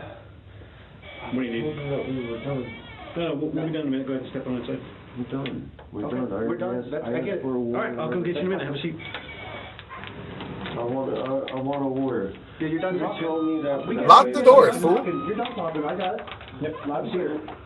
You can sit down. You're making accusations that. Yeah. Dude. Okay. Absolutely not. I don't. Yeah, if you don't want to talk, have a seat. Just have a seat, relax, man. I'll be with you in a minute. Lori, I don't know. We'll get some paperwork and we'll get you out of here. That may be the case. That might be his evil spirit name, Robert. The old neighbor? No. I don't smell like anything. See, that's what I'm saying. He smell like gas. This detective making wild accusations that are not true. There's nothing wrong with this man. And not only is he doing that, but look at these injuries. It's nothing wrong with this man. And even when Nicholas is taken away, he never changes his statement. Good job. Motor. Okay. Thank you for skid marks. Wait, what? Another day in paradise, huh? Yeah, pretty much. Not a big fan of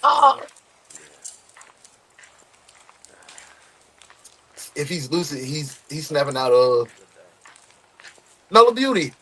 Hey, love. Yes, we really live. We really live right now. Welcome in. Watch your head when you get in, killer. And then I'll get the what we're reviewing is not live. It's not a live clip, but we're live right now. Kill. Why'd you call me killer? Slide back. Hop in. Simba, why'd he call me killer? Never harm a soul. Never harm anybody. Oh, shit. All of a sudden, you coherent. Nicholas That's what I'm Trench was saying. charged with second-degree murder, arson, and abuse of a corpse. Investigators would eventually determine that he strangled and beat his grandmother to death before dismembering her. He later pleaded guilty and was sentenced to life in prison in August of 2022. If you think this case was interesting, you need to check out my video on the poor woman that had no idea she was about to be murdered. Dang. We got to lock his country butt up, man. He did Granny like that. Drop the warrants in the comments. Let's go ahead and book him. Come back and wrap up today. Great job, detectives. Let's book this fool. Why did you break into Lois Walker's apartment? We didn't break in nowhere. You were there, you had guns, there was no key, and there was a pick. Now that adds up to breaking and entering, and that adds up to 15 years hard time. Don't say nothing more. We don't have to answer no questions. You heard him give us our constitutionals. We don't have to answer nothing. No, you don't. And maybe you don't have to purse a murder up either. What's with this murder bit? You forget Joey Coloma? We had nothing to do with that. Doesn't look that way. Who cares how it looks? Might not be that bad, Steve.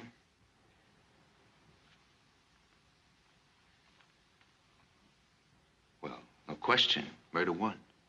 Well, maybe they're just a couple of patsies. Paid muscle. Somebody hired him to rough up Joey a little bit. Who was it? Nat Keller? Morgan? Who?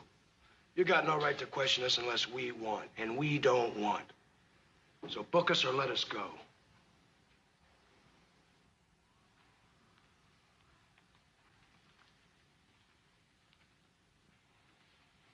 Book him, Dano. Wait a minute. You got no charges. No? How is breaking and entering, concealed weapons, and murder for starters? Yo, we are back. We are back. We are back. We are wrapping up today's morning shift. I had a good time. These were two crazy cases. Thank you guys for so much engagement, so much interaction, so much love and support. It's been a great week. We still got one more show tonight, 9:05 Eastern Standard Time, PM. Join us. 1, 2, 3, 4, 5 body cam cases that we will react to. The night shift. I hope to see you all there tonight. Get out and spend some time with someone that you love. So not just someone that you love, someone that lifted you up in your dark times. Seek out that person. If it's your mom, if they're still alive, your dad, grandparents, somebody that lifted you up during your dark times and really had your back. Go spend some time with that person today and show some love to them. Hey, man, it's been fun. It's been real. It's been fun. It's been real fun. Be light, be love, be you, because that's what God designed you to be. Thank you for an amazing week. Thank you for all the support, all the taps, all the comments. I love you. Thank you for being my friend. And I'll see you tonight, 9:05 PM Eastern Standard Time for the night shift. Be blessed, detectives. We'll see y'all later. Love y'all. Peace. Good work today, detectives. Now y'all make sure y'all go spread light and love.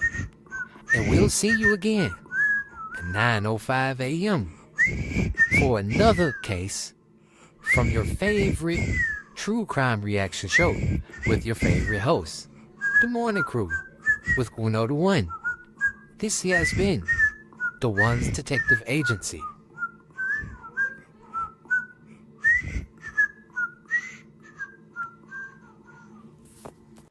Tell your daddy hey, boy. Tell your daddy hey, man.